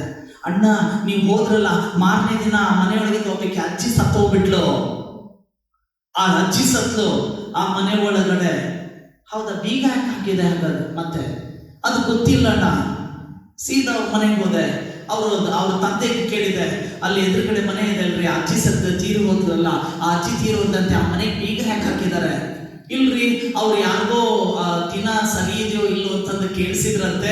ಸತ್ತಿರುವಂತ ದಿನ ಸರಿ ಇಲ್ಲ, ನೀವು 2 ವರ್ಷ ಈ ಊರಲ್ಲೇ ಇರಬಾರ್ದು ಎಂಬುದಾಗಿ ಅವ್ರನ್ನ ಪಂಡಿತರು ಹೇಳಿದ್ರಂತೆ. ಆ ಊರನ್ನ 2 ವರ್ಷ ಈ ಊರಲ್ಲಿ ಕಾಲಿಡಬಾರ್ದು ಅಂತಂದು ಹೇಳಿದಾರಂತೆ. ಅದಕ್ಕೆ ಮನೆ ಬೀಗ ಹಾಕಿ ಅವರೆಲ್ಲರೂ ಗಾಡಿ ಮಾಡಿಕೊಂಡು ಬೇರೆ ಊರಿಗೆ ಹೋಗಿದ್ದಾರೆ. ಹಲ್ಲೆಲೂಯಾ. ನನ್ನ ಪ್ರಿಯ ಸಹೋದರ ಸಹೋದರಿ, ನಿನಗಾಗಿ ದೇವರಿದ್ದಾನೆ, ನಿನಗಾಗಿ ಕಾಯುವುದಕ್ಕಾಗಿ ದೇವರಿದ್ದಾನೆ. ನೀನು ಲೋಕದ ರೀತಿಯಲ್ಲಿ ಮಾತನಾಡದೆ, ಲೋಕದ ರೀತಿಯಲ್ಲಿ ಯುದ್ಧ ಮಾಡದೆ, ನೀನು ದೇವರಲ್ಲಿ ಯುದ್ಧವನಾಗಿ ಯುದ್ಧ ಯಾರನ್ನು ತೀರ್ಪು ಮಾಡ್ಬೇಡ್ರಿ. ಅಯ್ಯೋ ಅವ್ರು ಕೆಟ್ಟವರು, ನಮ್ಗೆ ಹೊಡಿತಾರಂತಾರಲ್ಲ, ದೇವ್ರೆ ನೀವನ್ನ ಶಿಕ್ಷಿಸು, ದೇವ್ರೆ ಅವ್ರನ್ನ ಮುರಿದು ಹಾಕು, ದೇವ್ರೆ ಅವ್ರನ್ನ ಕಡ್ದು ಹಾಕು. ಸಾರಿ, ಇವ್ಯಾವ ಪ್ರಾರ್ಥನೆಯನ್ನು ನಾನು ಮಾಡಲಿಲ್ಲ. ಇವ್ಯಾವ ಪ್ರಾರ್ಥನೆಯನ್ನು ನಾನು ಮಾಡಲಿಲ್ಲ. ದೇವರು ನನಗೆ ಕೆಲಸ ಕೊಟ್ಟಿದ್ದಾನೆ, ಆ ಕೆಲಸದಲ್ಲಿ ನಾನು ಬಿಸಿ ಆಗ್ಬೇಕಾಗಿದೆ. ದೇವರು ನನಗೊಂದು ವರ್ಗ ಕೊಟ್ಟಿದ್ದಾನೆ. ನಿನ್ನ ಹೃದಯವನ್ನ ಬಹು ಜಾಗರೂಕತೆಯಿಂದ ಕಾಪಾಡಿಕೋ. ನೀನು ಕೊಟ್ಟಿರುವಂತ ತಲಾಂತುಗಳನ್ನ ನೀನು ಅದನ್ನ ಸರಿಯಾಗಿ ಉಪಯೋಗಿಸ್ಕೋ. ಈ ಕೆಲಸ ಮಾಡೋದು ಬಿಟ್ಟು ಇನ್ನೊಬ್ಬರ ಕೆಲಸದಲ್ಲಿ ಏನ್ ಮಾಡ್ತಾ ಇದ್ದೀ ಎಂಬುದಾಗಿ ಇನ್ನಕ್ಕೆ ಹಾಕೋದಾದ್ರೆ ನನ್ನ ಕೆಲಸ ಇಲ್ಲಿ ಸ್ಟಾಪ್ ಆಗ್ತದೆ. ಹೌದಾ ಅಲ್ವೋ? ಹೌದಾ ಅಲ್ವೋ? ಹೌದಾ ಅಲ್ವೋ? ಎಸ್. ನೀನು ಇನ್ನೊಬ್ಬರ ಕೆಲಸದಲ್ಲಿ ಇಣುಕಿ ಹಾಕೋದಾಗಿದ್ರೆ ನಿನಗೆ ದೇವರು ಕಳಿಸಿಕೊಟ್ಟಿರುವಂತ ಯಾವ ಕೆಲಸಕ್ಕಾಗಿ ದೇವರು ನಿನ್ನನ್ನು ಇಲ್ಲಿ ಇಟ್ಟಿದ್ದಾನೋ ಭೂಮಿ ಮೇಲೆ, ಆ ಕೆಲಸ ನಿಂತು ಹೋಗ್ತದೆ. ನೀನ್ ದೇವರಲ್ಲಿ ಕೇಳ್ಕೊಳ್ಬೇಕಾಗಿದೆ. ಲೋಕದ ರೀತಿಯಲ್ಲಿ ನೀನು ಯುದ್ಧ ಮಾಡುವನು ನೀನು ಆಗಿರದೆ, ನೀನು ಕೋಟೆಗಳನ್ನ ಕೆಡವು ಹಾಕುವಂತ ದೇವರ ಆಯುಧಗಳನ್ನ ನೀನು ಧರಿಸಿಕೋ. ನಮ್ಮಲ್ಲಿ ನೋಡ್ಕೋತೇವೆ 4ನೇ ವಚನದಿಂದ ಇನ್ನೊಂದ್ಸರಿ, ನಾವು ಉಪಯೋಗಿಸುವಂತ ಆಯುಧಗಳು ಲೋಕ ಸಂಬಂಧವಾದ ಆಯುಧಗಳಲ್ಲ. ಅವು ದೇವರ ಎಣಿಕೆಯಲ್ಲಿ ಬಲವಾಗಿದ್ದು ಕೋಟೆಗಳನ್ನು ಕೆಡವಿ ಹಾಕುವಂತವುಗಳಾಗಿವೆ. ನಾವು ವಿತರ್ಕಗಳನ್ನು, ದೇವಜ್ಞಾನವನ್ನು ವಿರೋಧಿಸುವುದಕ್ಕೆ ಏರಿಸಲ್ಪಟ್ಟಿರುವ ಉನ್ನತವಾದ ಎಲ್ಲಾ ಗೊಂದಲಗಳನ್ನು ಕೆಡವಿ ಹಾಕಿ ಎಲ್ಲಾ ಯೋಚನೆಗಳನ್ನು ಕ್ರಿಸ್ತನಿಗೆ ವಿಧೇಯವಾಗುವಂತೆ ಸೆರೆ ಹಿಡಿದು, ನಿಮ್ಮ ವಿಧೇಯತ್ವವು ಪರಿಪೂರ್ಣವಾದ ಮೇಲೆ ಎಲ್ಲಾ ಅವಿಧೇಯತ್ವಕ್ಕೆ ಶಿಕ್ಷೆ ಮಾಡುವುದಕ್ಕೆ ಸಿದ್ಧರಾಗಿದ್ದೇವೆ. Hallelujah, hallelujah. ಇಷ್ಟು ಸ್ಪಷ್ಟವಾಗಿ ಇಲ್ಲಿ ಕೊರಿಂಥದ ಸಭೆಗೆ ಹೇಳ್ತಾ ಇದ್ದಾನೆ. ಇದು ಬೇರೆ ಹೊರಗಿನ ಜನರಿಗೆ ಮಾತನಾಡ್ತಾ ಇಲ್ಲ. ಪೌಲ ಇದನ್ನು ಯಾರಿಗೆ ಹೇಳ್ತಾ ಇದ್ದಾನೆ? ಕೊರಿಂಥದ ಒಂದು ಸಭೆಗೆ ಹೇಳ್ತಾ ಇದ್ದಾನೆ. ಏನಂತ ಹೇಳ್ತಾ ಇದ್ದಾನೆ? ನಿಮ್ಮ ವಿಧೇಯತ್ವ ಅದು ಪರಿಪೂರ್ಣ ಆದ್ಮೇಲೆ ಅವಿಧೇಯತ್ವಕ್ಕೆ ಶಿಕ್ಷೆ ಮಾಡೋದಕ್ಕೆ ಸಿದ್ಧರಾಗಿದ್ದೇವೆ. ಅವಿಧೇಯರಿಗೆ 100% ಶಿಕ್ಷೆ ಇದೆ. ಮೊದಲು ನಮ್ಮ ವಿಧೇಯತೆ ಪರಿಪೂರ್ಣವಾಗಬೇಕಾಗಿದೆ. ನಮ್ಮಲ್ಲಿರುವಂತಹ ದೇವರ ವಿಧೇಯತೆ ಅದು ಪರಿಪೂರ್ಣವಾಗಬೇಕಾಗಿದೆ. ಕೆಟ್ಟವರಿಗಾಗಿ ದೇವರು ಶಿಕ್ಷೆಯನ್ನು ಇಟ್ಟಿದ್ದಾನೆ. ಕೆಟ್ಟವರಿಗಾಗಿ ದೇವರು ಶಿಕ್ಷೆಗಾಗಿ ಅವ್ರನ್ನ ಇಟ್ಟಿದ್ದಾನೆ. ಆಲ್ರೆಡಿ ಕತ್ತಲೆಯ ಜನರನ್ನ ಕತ್ತಲೆಗೆ ಒಪ್ಪಿಸ್ಲಿಕ್ಕೆ ದೇವರು ಇಟ್ಟಿದ್ದಾನೆ. ಆದ್ರೆ ಈಗ ನಾನು ನೀನು ಮಾಡ್ತಾ ಇರುವಂತ ಕೆಲಸ ಏನೆಂಬುದಾಗಿ ನಾನು ಯೋಚನೆ ಮಾಡಬೇಕಾಗಿದೆ. ನನ್ನ ಪ್ರಿಯ ದೇವಚಂದ್ರ, ಸೈತಾನನ ಎಲ್ಲ ತಂತ್ರೋಪಾಯಗಳನ್ನ ಎದುರಿಸುವುದಕ್ಕೆ ಶಕ್ತರಾಗುವಂತೆ ಸರ್ವ ಆಯುಧಗಳನ್ನ ಧರಿಸಬೇಕಾಗಿದೆ. ನಾವು ವಿಶೇಷವಾಗಿ ಎಫೆಸದವರಿಗೆ ಬರೆದ ಪತ್ರಿಕೆ 6ನೇ ಅಧ್ಯಾಯ, ಎಫೆಸದವರಿಗೆ ಬರೆದ ಪತ್ರಿಕೆ 6ನೇ ಅಧ್ಯಾಯ 11ನೇ ವಚನವನ್ನ ನಾವು ನೋಡ್ಕೊಳ್ಳೋಣ. ಇದರಲ್ಲಿ ದೇವರ ವಾಕ್ಯ ಹೇಳ್ತಾ ಇದೆ. ಪೌಲನು ಎಫೆಸದವರಿಗೆ ಬರಿತಾ ಇದ್ದಾನೆ, ಸೈತಾನನ ತಂತ್ರೋಪಾಯಗಳನ್ನ ನೀವು ಎದುರಿಸಿ ನಿಲ್ಲುವುದಕ್ಕೆ ಶಕ್ತರಾಗುವಂತೆ ದೇವರು ದಯಪಾಲಿಸುವ ಸರ್ವಾಯುಧಗಳನ್ನು ಧರಿಸಿಕೊಂಡ್ರಿ. Hallelujah, hallelujah. ಎಫೆಸದವರಿಗೆ ಬರೆದ ಪತ್ರಿಕೆ 6ನೇ ಅಧ್ಯಾಯ, ಎಫೆಸದವರಿಗೆ ಬರೆದ 6ನೇ ಅಧ್ಯಾಯದಲ್ಲಿ 11ನೇ ವಚನ, ಸೈತಾನನ ತಂತ್ರೋಪಾಯಗಳನ್ನು ನೀವು ಎದುರಿಸಿ ನಿಲ್ಲುವುದಕ್ಕೆ ಶಕ್ತರಾಗುವಂತೆ ದೇವರು ದಯಪಾಲಿಸುವ ಸರ್ವ ಆಯುಧಗಳನ್ನು ಧರಿಸಿಕೊಳ್ಳ್ರಿ. ನಾವು ಹೋರಾಡುವುದು ಮನುಷ್ಯ ಮಾತ್ರದವರ ಸಂಗಡ ಅಲ್ಲ. ನಾವು ಹೋರಾಡ್ತಾ ಇರುವುದು ಮನುಷ್ಯ ಮಾತ್ರದವರ ಸಂಗಡವಲ್ಲ. ನಾವು ಯಾರೊಟ್ಟಿಗೆ ಹೋರಾಡಬೇಕಾಗಿದೆ? ಯಾರೊಟ್ಟಿಗೆ? ರಾಜತ್ವಗಳ ಮೇಲೆಯೂ ಅಧಿಕಾರಗಳ ಮೇಲೆಯೂ ಈ ಅಂಧಕಾರದ ಲೋಕಾಧಿಪತಿಗಳ ಮೇಲೆಯೂ ಆಕಾಶ ಮಂಡಲದಲ್ಲಿರುವ ದುರಾತ್ಮಗಳ ಸೇನೆಯ ಮೇಲೆಯೂ ನಾವು ಹೋರಾಡುವವರಾಗಿದ್ದೇವೆ. ಆದ್ದರಿಂದ ಕಠಿಣ ಯುದ್ಧವು ನಡೆಯುವ ದಿವಸದಲ್ಲಿ ಆ ವೈರಿಗಳನ್ನ ಎದುರಿಸುವುದಕ್ಕೂ ಮಾಡಬೇಕಾದದ್ದೆಲ್ಲವನ್ನ ಮಾಡಿ ಜಯಶಾಲಿಗಳಾಗಿ ನಿಲ್ಲುವುದಕ್ಕೂ ಶಕ್ತರಾಗುವಂತೆ ದೇವರು ದಯಪಾಲಿಸುವ ಸರ್ವಾಯುಧಗಳನ್ನ ತೆಗೆದುಕೊಂಡ್ರೆ. ಆಯುಧಗಳೇನು? ಸತ್ಯವೆಂಬ ನಡಕಟ್ಟನ ಕಟ್ಟುಕೊಳ್ಳ್ರಿ. ಸತ್ಯವೆಂಬ ನಡುಕಟ್ಟನ ನೀವೇನ್ ಮಾಡ್ರಿ? ಕಟ್ಟಿಕೊಳ್ಳ್ರಿ. ಯಾವ ಬೆಲ್ಟ್ ಇರ್ಬೇಕಂತೆ ನಮ್ಗೆ? ಸತ್ಯವೆಂಬ ಬೆಲ್ಟ್ ಇರ್ಬೇಕು ನಡಕ್ಕೆ. ಸತ್ಯವೆಂಬ ನಡುಕಟ್ಟನ ಕಟ್ಟಿಕೊಳ್ಳ್ರಿ. ನೀತಿ ಎಂಬ ವಜ್ರ ಕವಚವನ್ನ ಧರಿಸಿಕೊಳ್ಳ್ರಿ. ಸಮಾಧಾನದ ವಿಷಯವಾದ ಸುವಾರ್ತೆಯನ್ನು ತಿಳಿಸುವುದರಲ್ಲಿ ಸಿದ್ಧವಾದ ಮನಸ್ಸೆಂಬ ಕೆರಗಳನ್ನ ಮೆಟ್ಟಿಕೊಂಡು ನಿಲ್ರಿ. ಪ್ರಿಯ ಸಹೋದರ ಸಹೋದರಿ, ಈ ಆಯುಧಗಳನ್ನು ಧರಿಸ್ಕೊಳ್ಳಿಕ್ಕೆ ನೀವು ಸಿದ್ಧರಿದ್ದೀರಾ? ಸಂಪೂರ್ಣವಾಗಿ ಬದಲು ಮಾಡಿಕೊಟ್ರಿ ನಿಮ್ಮ ಜೀವಿತವನ್ನ.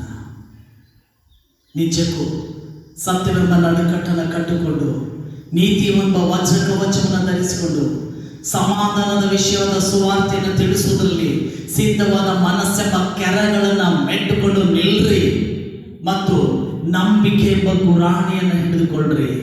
ಆದುದರಿಂದ ನೀವು ಕೆಡುಕನ ಅಗ್ನಿ ಬಾಣಗಳನ್ನೆಲ್ಲ ಆರಿಸುವುದಕ್ಕೆ ಶಕ್ತರಾಗುವಿರಿ. ಇದಲ್ಲದೆ ರಕ್ಷಣೆ ಎಂಬ ಶಿರಸ್ತ್ರಾಣವನ್ನು ಇಟ್ಟುಕೊಂಡು ಪವಿತ್ರಾತ್ಮನು ಕೊಡುವ ದೇವರ ವಾಕ್ಯವೆಂಬ ಕತ್ತಿಯನ್ನು ಹಿಡಿಯಿರಿ. ನೀವು ಪವಿತ್ರಾತ್ಮ ಪ್ರೇರಿತರಾಗಿ ಎಲ್ಲಾ ಸಮಯಗಳಲ್ಲಿ ಸಕಲ ವಿಧವಾದ ಪ್ರಾರ್ಥನೆಯಿಂದಲೂ ವಿಜ್ಞಾಪನೆಯಿಂದಲೂ ದೇವರನ್ನ ಪ್ರಾರ್ಥಿಸ್ರಿ. ಇದರಲ್ಲಿ ಪೂರ್ಣ ಸ್ಥಿರಚಿತ್ತರಾಗಿದ್ದು ದೇವ ಜನರೆಲ್ಲರ ವಿಷಯದಲ್ಲಿ ವಿಜ್ಞಾಪನೆ ಮಾಡುತ್ತಾ ಎಚ್ಚರವಾಗಿರ್ರಿ. ವಾ, ಕೇವಲ ಆಯುಧಗಳನ್ನು ಧರಿಸೋದಲ್ಲ, ದೇವ ಜನರಿಗೋಸ್ಕರ ವಿಜ್ಞಾಪನೆ ಮಾಡ್ಬೇಕಂತ ದೇವ್ರೇ ಅವ್ರ ಜೊತೆಗಾರನಾಗಿರು. ದೇವ್ರೇ ಅವ್ರನ್ನ ಇನ್ನೂ ಪ್ರೀತಿಸು. ಅವ್ರ ಇನ್ನೂ ನಿನ್ನನ್ನು ಹೆಚ್ಚಿಗೆ ತಿಳ್ಕೊಳ್ಳಿ. ಅವರಲ್ಲಿ ಇನ್ನೂ ನಿನ್ನ ಬಲ ಹಿಡಿದು ಬರಲಿ. ಪವಿತ್ರಾತ್ಮನ ಅಭಿಷೇಕ ಅವರನ್ನು ಬರಲಿ. ಅವರಲ್ಲಿ ಇನ್ನೂ ಕರುಣೆ ಹುಟ್ಟಲಿ. ಅವರಲ್ಲಿ ಇನ್ನೂ ಸಂತೋಷ ಹುಟ್ಟಲಿ. ಅವರಲ್ಲಿ ಇನ್ನೂ ಸಮಾಧಾನ ಹುಟ್ಟಲಿ. ಈ ವಿಜ್ಞಾಪನೆಗಳನ್ನು ದೇವರಲ್ಲಿ ಮಾಡುವವರಾಗಿ ನೀವು ಎಚ್ಚರವಾಗಿರ್ರಿ.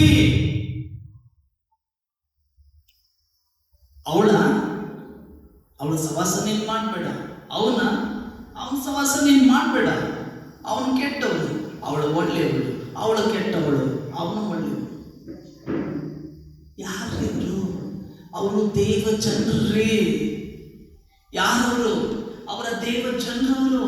ಅವರಿಗೋಸ್ಕರ ನಿಜಕ್ಕೂ ವಿಜ್ಞಾಪನೆಗಳನ್ನು ನೀವು ಮಾಡ್ತಾ ಇದ್ದೀರಾ? ಅವರಿಗೋಸ್ಕರ ಪ್ರಾರ್ಥನೆ ಮಾಡ್ತಾ ಇದ್ದೀರಾ? ನನ್ನ ಪ್ರಿಯ ಸಹೋದರ ಸಹೋದರಿ, ಟೀಚರ್ ಒಂದು ಮಗುವನ್ನ ಪಾಠ ಕಲಿಸುವಾಗ ಬಹಳಷ್ಟು ಆ ಮಗು ಉದ್ದರತನ ಮಾಡ್ತಾ ಇದ್ರೆ ಆ ಟೀಚರ್ ಏನ್ ಮಾಡ್ತಾ ಇದ್ರಂತೆ, ಹತ್ತಿರ ಕರೆದು, ಮಗ ಇದೇ ರೀತಿ ಮಾಡಬೇಡ, ನೀ ಈ ರೀತಿ ಮಾಡಿದ್ರೆ ನಿಂಗೊಂದು ಚಾಕ್ಲೇಟ್ ಕೊಡ್ತೇನೆ. ಆ ಮಗು ಏನ್ ಮಾಡ್ತದ, ಆ ಸಿಹಿ ತಿಂಡಿಗಾಗಿ ಟೀಚರ್ ಮಾತನಾಡಿರುವಂತ ಪ್ರೀತಿಯ ಮಾತುಗಳಿಂದಲೇ ಅದನ್ನ ಮಾಡೋಕೆ ಪ್ರಯತ್ನ ಪಡ್ತದೆ. ಒಂದ್ ವೇಳೆ ಆ ಟೀಚರ್ ಹೋಗು, ನೀನು ಹೋಗಿ ಅಲ್ಲಿ ಮೂರ್ಗಾಗಿ ಕೂತ್ಕೋ ಅಂತಂದ್ರೆ ಅದು ಪ್ರೆಸ್ ಮಾಡಲ್ಲ. ಕಿವಿ ಹಿಂಡಿ ಕೆಟ್ಟವ್ ನೀನು ಲಾಸ್ಟ್ ಬೆಂಚಿನಲ್ಲಿ ಕೂತ್ಕೋ ಅಂತಂದ್ರೆ ಅದು ಮುಂದೆ ಬರಲ್ಲ. ಅದನ್ನೇ ಪ್ರೀತಿಯಿಂದ ಆ ದಡ್ಡಾಗಿರುವಂತ ಮಗನ ಇಲ್ಲಿ ಕೂತ್ಕೋ, ನಿನ್ ಲಕ್ಷ್ಯ ಇಟ್ಟು, ನೀನ್ ಎಲ್ಲರಿಗಿಂತಲೂ ಜಾಣ ನೀನೇ ಇದಿ ಅಂತ ಪ್ರೀತಿಸಿ ಹೊಗಳುವಾಗ, ಅಯ್ಯೋ ನನ್ನ ಟೀಚರ್ ಜಾಣ ಅಂತಿದ್ದಾರೆ, ನಾನೀಗ ಜಾಣ ಆಗಿ ತೋರಿಸ್ಬೇಕು. ನನ್ನ ಪ್ರಿಯ ದೇವಜನರೇ, ದೇವರು ನಮ್ಗೆ ಬೇರೆ ಕೆಲಸಕ್ಕಾಗಿ ಭೂಮಿ ಮೇಲೆ ಇಟ್ಟಿದ್ದಾನೆ. ದೇವ ಜನರಿಗೋಸ್ಕರ ನಾವು ಮಾಡ್ಬೇಕಂದಿರುವಂತ ವಿಜ್ಞಾಪನೆಗಳು, ಪ್ರಾರ್ಥನೆಗಳು ಬೇರೆ ಇವೆ. ನಾವೇನ್ ಮಾಡ್ತಾ ಇದ್ದಾವೆ, ನಾವು ನಮ್ಮ ಹೃದಯವನ್ನ ಜಾಗರೂಕತೆಯಿಂದ ಕಾಪಾಡಿಕೊಳ್ತಾ ಇಲ್ಲ. ದೇವರು ಕೆಲಸ ಕೊಟ್ಟಿದ್ದಾನೆ, ದೇವರು ಮಿಕಾಯನಿಗೆ ಕೆಲಸ ಕೊಟ್ಟಿದ್ದಾರೆ, ಹೋಗು ನೀನು ಆ ಶವವನ್ನ ನೀನ್ ಕಾಯಿ. ಇಂದು ನಾವು ಜೀವಿತರ ಸಂಖ್ಯೆಯಲ್ಲಿರುವಂತಹ ನಾವುಗಳು ನಮ್ಮ ಹೃದಯವನ್ನ ಶವ ಆಗದ ರೀತಿಯಲ್ಲಿ ನಾವು ಕಾಪಾಡಿಕೊಳ್ಬೇಕಾಗಿದೆ. ನಾವು ಸತ್ತು ಹೋಗದ ರೀತಿಯಲ್ಲಿ ನಾವು ಕ್ರಿಸ್ತನಲ್ಲಿದ್ದು ಕ್ರಿಸ್ತನಿಗಾಗಿ ನಾವು ಫಲಗಳನ್ನ ಕೊಡುವರು ನಾವು ಆಗಿರ್ಬೇಕಾಗಿದೆ. ನಾವು ಬೇರೆಯವರು ಒಂದು ವೇಳೆ ಬೀಳ್ತಾ ಇದ್ರೆ ಹೇಗ್ ಬಿದ್ದಿ ನೋಡು, ತಕ್ಕ ಶಿಕ್ಷೆ ನಿನಗಾಯ್ತು ಅಂತ ನಗದೆ ಓಡಿ ಹೋಗಿ ಅವ್ರನ್ನ ಎಬ್ಬಿಸಿ ನಾವು ನಿಲ್ಲಿಸ್ಬೇಕಾಗಿದೆ.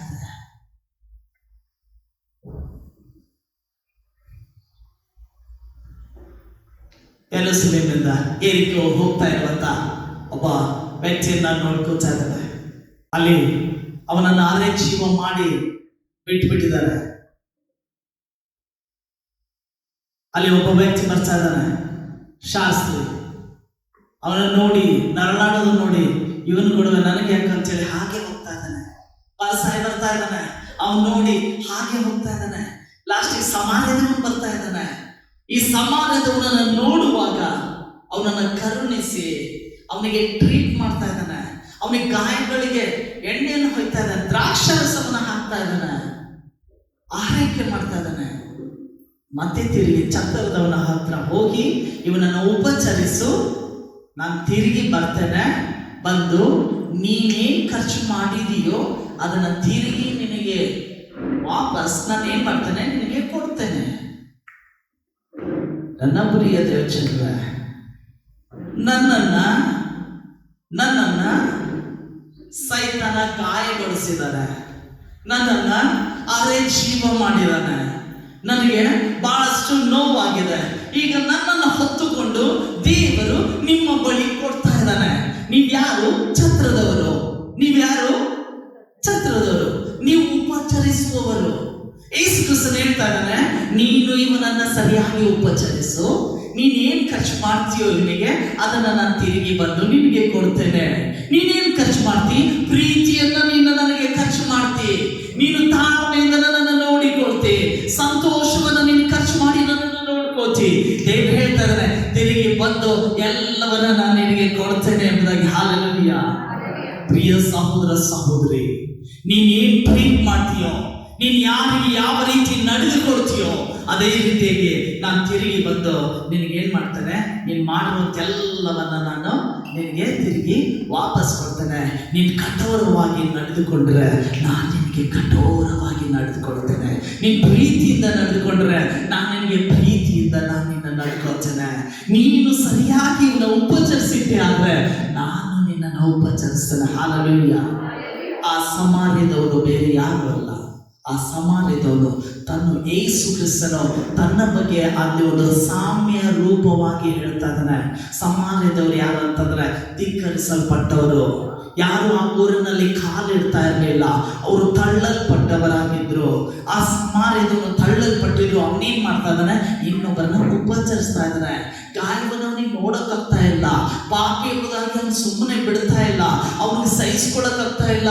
ಅಯ್ಯೋ ಇವನು ಪಾಪದಲ್ಲಿದ್ದಾನಲ್ಲ, ಇವನು ರೋಗದಲ್ಲಿದ್ದಾನ, ಇವನ ಪಾಪದ ಒಂದು ಇಡೀ ಜೀವಿತ ಕೆಂಪಾಗಿದೆ ಅಲ್ಲ, ಇವನನ್ನ ಹಿಮ್ಮದ ಹಾಗೆ ನಾವು ಬಿಳುಪನ್ನಾಗಿ ಮಾಡ್ಬೇಕಾಗಿದೆ, ಇವನನ್ನು ಪ್ರೀತಿಸ್ಬೇಕಾಗಿದೆ, ಇವನಿಗೆ ಕರುಣಿಸ್ಬೇಕಾಗಿದೆ. ಅಲ್ಲಿ ನೋಡ್ರಿ, ದ್ರಾಕ್ಷಾರಸವನ್ನ ಅವನ ಗಾಯಗಳಿಗೆ ಹೊಯ್ತಾ ಇದ್ದಾನೆ, ದ್ರಾಕ್ಷಾರಸವನ್ನ ಅವನ ಗಾಯಗಳಿಗೆ ಸುರಿತಾ ಇದ್ದಾನೆ. ಇಟ್ಸ್ ಮೀನ್ಸ್ ಇದರ ಅರ್ಥ ಯೇಸು ಕ್ರಿಸ್ತನು ಆ ದ್ರಾಕ್ಷಾರಸವನ್ನ ಆತನ ರಕ್ತಕ್ಕೆ ಹೋಲಿಸ್ತಾ ಇದ್ದಾನೆ. ಆ ಗಾಯಗಳಿಗೆ ರಕ್ತವನ್ನ ದೇವರು ಸುರಿಸ್ತಾ ಇದ್ದಾನೆ. ಎದಕ್ಕೆ? ಬಿಡುಗಡೆಗಾಗಿ. ಆತನು ಸುರಿಸಿರುವಂತ ರಕ್ತ ಆತನು ನಮ್ಮ ಪಾಪಗಳಿಗಾಗಿ ಬಿಡುಗಡೆ ಕೊಡುವುದಕ್ಕಾಗಿ ಸುರಿಸ್ತಾ ಇದ್ದಾನೆ. ಆ ಸುರಿಸಿ ಆ ಗಾಯಗಳನ್ನ ಕಟ್ಟುತ್ತಾ ಇದ್ದಾನೆ, ಉಪಚರಿಸ್ತಾ ಇದ್ದಾನೆ, ಬಿಡುಗಡೆಗೊಳಿಸ್ತಾ ಇದ್ದಾನೆ. ಈ ಬಿಡುಗಡೆಗೊಳಿಸಿದ ಅಷ್ಟೇ ಅಲ್ಲ, ಯಾರ್ಯಾರು ಕ್ರಿಸ್ತನ ಮಕ್ಕಳಿದಾರೋ ಅವರನ್ನ ಕೇರ್ ಮಾಡುವುದಕ್ಕಾಗಿ ನಿಮ್ಮ ಕೈಗಳಿಗೆ ರಕ್ಷಣೆಯಲ್ಲಿ ಇರುವಂತ ದೇವ ಜನರನ್ನ ನಿಮ್ಮ ಕೈಗೆ ಒಪ್ಪಿಸಿಕೊಡ್ತಾ ಇದ್ದಾನೆ. ಆ ಒಪ್ಪಿಸಿಕೊಡುವಾಗ ಈಗ ನೀವು ನಿಮ್ಮ ಕೆಲಸ ಏನೋ, ದೇವರು ನನಗೆ ಇವಳನ್ನ ಅವಳನ್ನ ಅವರನ್ನ ಇವರನ್ನ ದೇವರು ನನಗೆ ಒಪ್ಪಿಸಿಕೊಟ್ಟಿದ್ದಾನೆ. ಬದಲಾಗಿ ಮಿಕಾಯೇಲನಿಗೆ ಶವವನ್ನ ಕಾಯೋಕ್ಕಾಗಿ ಆತನಿಗೆ ಕೆಲಸವನ್ನ ಕೊಟ್ಟ. ಈಗ ನಿಮಗೆ ದೇವ ಜನರನ್ನ ಉಪಚರಿಸುವಂತ ಕೆಲಸವನ್ನ ದೇವರು ನಿಮಗೆ ಕೊಟ್ಟಿದ್ದಾನೆ. ಯಾರಿಗೆ ಕೊಟ್ಟಿಲ್ಲ ದಯವಿಟ್ಟು ಅವ್ರ ಕೈ ಎತ್ತಿರಿ. ಯಾರಿಗೆ ಈ ಕೆಲಸವನ್ನ ಕೊಟ್ಟಿಲ್ಲ? ಯಾರಿಗೆ ಈ ಕೆಲಸವನ್ನ ಕೊಟ್ಟನ ಕೈ ಎತ್ತಿರಿ. ಯಾರಿಗೆ ಕೊಟ್ಟಿದ್ದಾನೆ ಅವ್ರು ಮಾತ್ರ ಎಲ್ಲರೂ ಕೇಳಿಸ್ಕೊತಾ ಇದ್ದೀರಾ? ಹಾಲೆಲೂಯ. ನಿಮ್ಮ ಕೈಗಳನ್ನೆತ್ತಿ ಹಾಲೆಲೂಯ. ಯಾರಿಗೆ ದೇವರು ಈ ಕೆಲಸವನ್ನ ಕೊಟ್ಟಿದ್ದಾನೆ ಅವರು ಕೈ ಎತ್ತಿರಿ. ಯಾರಿಗೆ ಕೊಟ್ಟಿಲ್ವೋ ಅವ್ರು ನೆಕ್ಸ್ಟ್ ವೀಕ್ ಈ ಸಭೆಗೆ ದಯವಿಟ್ಟು ನೀವು ಬರೋ ಅವಶ್ಯಕತೆ ಇಲ್ಲ. ಯಾರ್ಯಾರಿಗೆ ಈ ಕೆಲಸವನ್ನ ಕೊಟ್ಟಿಲ್ಲ ಅಂದ್ಕೋತೀರೋ ನೀವು ಸಭೆಗೆ ಬರೋ ಅವಶ್ಯಕತೆ ಇಲ್ಲ. ದಯವಿಟ್ಟು ನೀವು ಸಭೆ ಬಿಟ್ಟು ಹೋಗ್ಬೋದು. ಯಾಕಂದ್ರೆ ಇಲ್ಲಿ ಯಾರು ಕೆಲಸಕ್ಕೆ ಇಟ್ಟಿರೋರು ಮಾತ್ರ. ದೇವರು ನಿಮ್ಮನ್ನ ಆರಿಸಿಕೊಂಡಿದ್ದಾನೆ. ದೇವರು ಆರಿಸಿಕೊಂಡು ನಿಮ್ಗೆ ಕೆಲಸ ಕೊಟ್ಟಿದ್ದಾನೆ. ಯಾರನ್ನ? ಯಾವ ಕೆಲಸ? ದೇವ ಜನರನ್ನ ಉಪಚರಿಸುವಂತ ಕೆಲಸ ಕೊಟ್ಟಿದ್ದಾನ್ರಿ. ದೇವರು ನಿಮ್ಗೆ ಆ ಕೆಲಸ ಕೊಟ್ಟಿದ್ದಾನೆ ಅಂದ್ಮೇಲೆ ನೀವು ಅಮೂಲ್ಯರೆಂಬುದಾಗಿ ದೇವರು ನಿಮ್ಮನ್ನ ಅಂದುಕೊಂಡಿದ್ದಾನೆ. ನೀವು ಅಮೂಲ್ಯರೆಂಬುದಾಗಿ ನಿಮ್ಮನ್ನ ದೇವರು ಅಂದುಕೊಂಡು ದೇವ ಜನರನ್ನ ನಿಮ್ಮ ಕೈಗೆ ಒಪ್ಪಿಸಿಕೊಟ್ಟಿದ್ದಾನೆ. ಅವರನ್ನು ನೀನು ಉಪಚರಿಸು, ಅವ್ರನ್ನ ನೀನು ಟ್ರೀಟ್ ಮಾಡು, ಅವರ ಗಾಯಗಳನ್ನ ನೀನು ಕಟ್ಟು. ನಾನು ಆಲ್ರೆಡಿ ರಕ್ತ ಸುರಿಸಿದ್ದೀನಿ, ನಾನು ಅವ್ರಿಗೆ ಬಿಡುಗಡೆ ಕೊಟ್ಟಿದ್ದೀನಿ. ಬಟ್ ಈಗ ಎಕ್ಸ್ಟ್ರಾ ಟ್ರೀಟ್ಮೆಂಟ್ ಬೇಕಾಗಿದೆ. ಕಂಟಿನ್ಯೂ. ನಾನು ತಿರುಗಿ ವಾಪಸ್ ಎರಡನೇ ಸಾರಿ ಭೂಮಿ ಮೇಲೆ ಬರುವವರೆಗೂ ಅವರನ್ನ ಕಾಯುವುದಾಗಿ ಮಿಕಾಯೇಲನಿಗೆ ದೇವರು ಕೊಟ್ಟಂತ ಕೆಲಸವನ್ನ ದೇವರು ನನಗೂ ನಿಮಗೂ ಕೊಡ್ತಾ ಇದ್ದಾನೆ. ಹಲ್ಲೆಲೂಯಾ.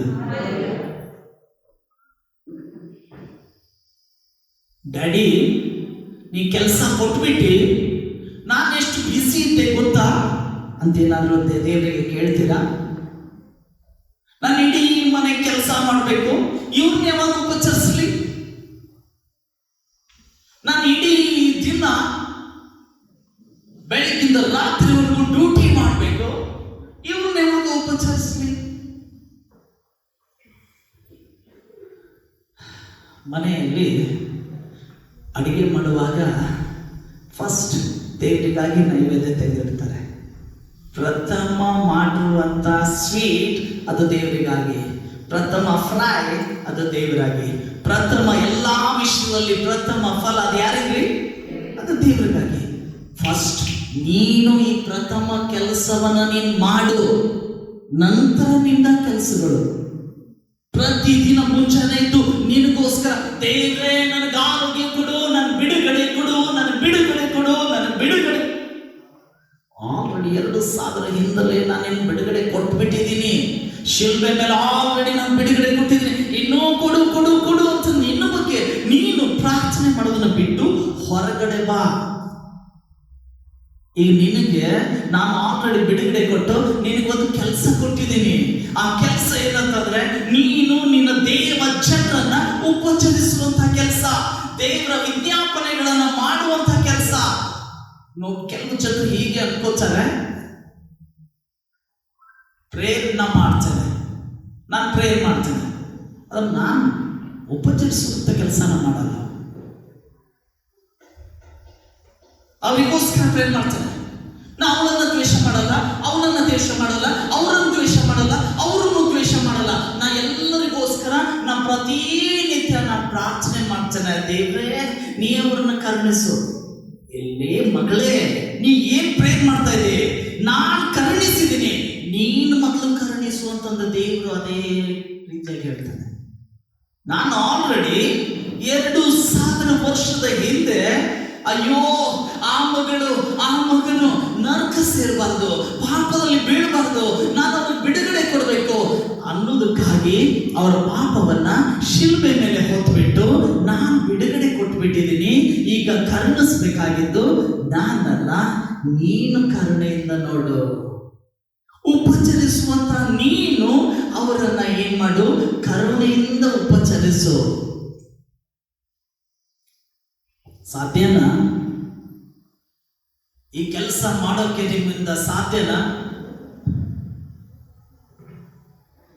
ಯಾರಿಗೆ ಆನ್ಸರ್ ಬರ್ತಾ ಇಲ್ಲ. ನಾನು ಕನ್ನಡನ ಮಾತಾಡ್ತಾ ಇದ್ದೀನ, ನನಗೆ ಡೌಟ್ ಬರ್ತಾ ಇದೆ. ನಾ ಯಾವ ಭಾಷೆ ಮಾತಾಡಿದ ಇಷ್ಟೊತ್ತನ? ನಿಮ್ಮಿಂದ ಈ ಕೆಲಸ ಮಾಡೋಕೆ ಸಾಧ್ಯನಾ? ಗಟ್ಟಿಯಾಗಿ ಹೇಳ್ರಿ. ದುರಾತ್ಮಗಳು ಕೇಳಿಸ್ಕೋಬೇಕಾಗಿದೆ. ಆಕಾಶ ಮಂಡಲದಲ್ಲಿರುವಂತ ಎಲ್ಲ ದುರಾತ್ಮ ಸೇನೆಗಳು ಕೇಳಿಸ್ಕೋಬೇಕಾಗಿದೆ.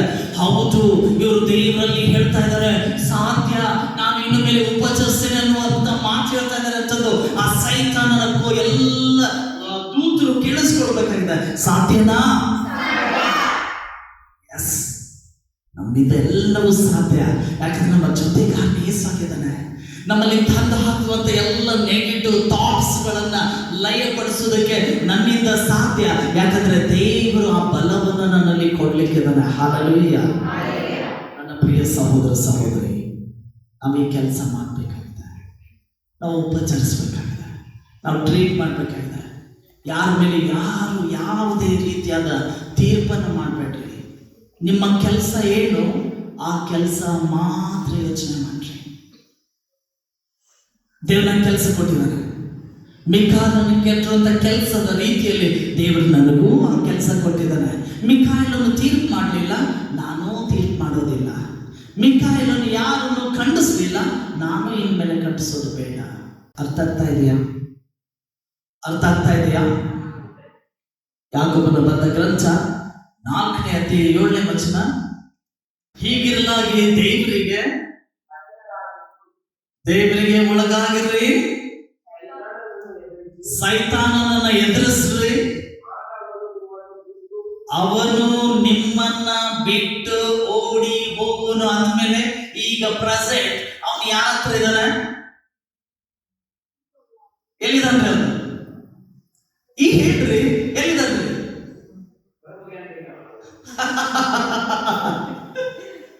ಅವನು ನಿಮ್ ಜೊತೆ ಇದ್ದಾನೆ. ಸೈತಾನ ಎಲ್ಲಿದ್ದಾನೆ? ನಿಮ್ಮ ಜೊತೆ ಅದನ. ಯಾವಾಗ ನೀವು ದೇವರಿಗೆ ಒಳಗಾಗ್ತೀರೋ, ಒಳಗಾಗುದಂದ್ರೇನ್ರಿ? ದೇವರಿಗೆ ಒಳಗಾಗುದಂದ್ರೇನ್ರಿ? ನಿಮ್ಮನ್ನ ದೇವರ ಹಸ್ತದ ಕೆಳಗೆ ಒಪ್ಪಿಸಿಕೊಡ್ತೀರೋ. ಒಪ್ಪಿಸಿಕೊಡೋದಂತಂದ್ರೇನು? ನಿಮ್ಗೆ ನಿಮ್ಮ ಸ್ವಂತ ಅಧಿಕಾರ ಇಲ್ಲ. ದೇವ್ರು ಹೇಳ್ದಂಗೆ ನೀವು ಇರಬೇಕು. ದೇವ್ರು ಕೆಟ್ಟದನ್ನ ಮಾಡ್ಬೇಡ, ಎಸ್ ನಾ ಮಾಡಲ್ಲ. ದೇವರು ಪ್ರೀತಿಸಂತಾನೆ, ನಾ ಪ್ರೀತಿಸ್ಬೇಕಾಗಿದೆ. ದೇವ್ರು ಕೆಲಸ ಬಿಟ್ಟಿದ್ದಾನೆ, ಅದನ್ನ ಅಚ್ಚುಕಟ್ಟಾಗಿ ನಾನು ಮಾಡಬೇಕಾಗಿದೆ. ಈ ರೀತಿಯಲ್ಲಿ ನಾವು ದೇವರಿಗೆ ಒಳಗಾದಾಗ ಸೈತಾನನು ಏನಂತ ನೋಡ್ರಿ, ಸ್ಪಷ್ಟವಾಗಿ ಹೋದ್ರೆ ಇನ್ನೊಂದು ಸಾರಿ, ಹೀಗಿರಲಾಗಿ ದೇವರಿಗೆ ಒಳಗಾಗಿರ್ರಿ, ಸೈತಾನನನ್ನ ಎದುರಿಸ್ರಿ. ದೇವರಿಗೆ ಒಳಗಾಗಿದ್ದುಕೊಂಡು ಸೈತಾನನನ್ನ ಎದುರಿಸಬೇಕಂತ. ಆಗ ಮಾತ್ರ ನಿಮ್ಮನ್ನ ಅವನು ಬಿಟ್ಟು ಹೋಗೋದಿಲ್ಲ. ಹಾಗೆ ಓಡಿ ಹೋಗ್ತಾನಂತೆ. ಹೋಗುದು ಬೇರೆ, ಓಡಿ ಹೋಗೋದು ಬೇರೆ. ಓಡಿ ಹೋಗುದಂತಂದ್ರೆ ಅವನಿಗೆ ಭಯ ಕಾಡ್ದಾಗ ಮಾತ್ರ ಅವನು ಓಡಿ ಹೋಗ್ತಾನೆ. ಹಾಗೆ ಸುಮ್ಮನೆ ಹೋಗೋದಂತಂದ್ರೆ ನಿಮ್ಮಿಂದ ಯಾವ ಭಯ ಇಲ್ಲ. ಮತ್ತೆ ತಿರುಗಿ ಬರ್ತಾನೆ, ಮತ್ತೆ ಹೋಗ್ತಾನೆ, ಮತ್ತೆ ತಿರುಗಿ ಬರ್ತಾನೆ, ಮತ್ತೆ ಹೋಗ್ತಾನೆ. ಅವನು ಹೇಗಿರ್ತಾನೆ ಅಂತಂದ್ರೆ ಹೋಗುದು ಬರುದು ನಿಮ್ಮಿಂದ, ನಿಮ್ಮ ಜೊತೆ ಅವನೊಂದು ಸಂಬಂಧಗಳನ್ನ ಬೆಳೆಸಿಕೊಂಡಾಗ ಮಾತ್ರ ಅವನು ಹೋಗ್ತಾನೆ, ತಿರುಗಿ ಬರ್ತಾನೆ, ಹೋಗ್ತಾನೆ, ತಿರುಗಿ ಬರ್ತಾನೆ. ಆದ್ರೆ ಓಡಿ ಹೋಗೋದಂತಂದ್ರೆ ತಿರುಗಿ ಬರೋಕೆ ಅವನು ಭಯ ಪಡ್ತಾನೆ. ಹಲ್ಲೆಲೂಯ. ತಿರುಗಿ ಬರೋಕೆ ಅವನು ಭಯ ಪಡುವುದಾಗ ಮಾತ್ರ ಅವನು ಓಡಿ ಹೋಗ್ಬಿಡ್ತಾನೆ, ತಿರುಗಿ ಬರಲ್ಲ. ಯಾವಾಗ ನೀವು ಸೈತಾನ್ ದೇವರಿಗೆ ಒಳಗಾಗಿದ್ದುಕೊಂಡು ಸೈತಾನನ್ನ ಫಸ್ಟ್ ಎದುರಿಸ್ರಿ. ಸೈತಾನನ್ನ ಎದುರಿಸೋದು ಹೆಂಗೆ? ಎಸ್, ಈಗ ಮೆಸೇಜ್ ಮುಗೀತು. ನಾವೆಲ್ಲರೂ ಎದ್ದು ನಿಂತ್ಕೋತೇವೆ, ಪ್ರಾರ್ಥನೆ ಮಾಡ್ತೇವೆ. ದೇವ್ರೇ, ಇನ್ನು ಮೇಲೆ ನಾನು ಯಾರನ್ನು ತೀರ್ಪು ಮಾಡಲ್ಲ, ಕೆಟ್ಟವರು ಅನ್ನಲ್ಲ. ಇನ್ನು ಮೇಲೆ ನೀನು ದೇವಜನರನ್ನ ಕಾಯುವ ಕೆಲಸವನ್ನ, ಅವರಿಗಾಗಿ ಉಪಚಾರ ಮಾಡುವಂತ ಕೆಲಸವನ್ನ ನನಗೆ ಕೊಟ್ಟು, ಇನ್ನು ಮೇಲೆ ನಾ ಆ ಕೆಲಸವನ್ನ ಸರಿಯಾಗಿ ನಾನು ಮಾಡ್ತೇನೆ ಎಂಬುದಾಗಿ ದೇವರಲ್ಲಿ ನೀವು ಈಗ ಪ್ರಾಮಿಸ್ ಮಾಡಿದ್ರಿ. ಪ್ರೇಯರ್ ಆಯ್ತು, ಮುಗೀತು, ಟಿಫಿನ್ ಸಿದ್ಧ ಇದೆ. ನಾವು ನಾಷ್ಟ ಮಾಡುವಾಗ ಯಾರು ಬಂದು ಹಾಯ್ ಸಿಸ್ಟರ್ ಅಂತ ಮಾತಾಡ್ತಾರೆ. ಹೇಳಿ ಸರಿ,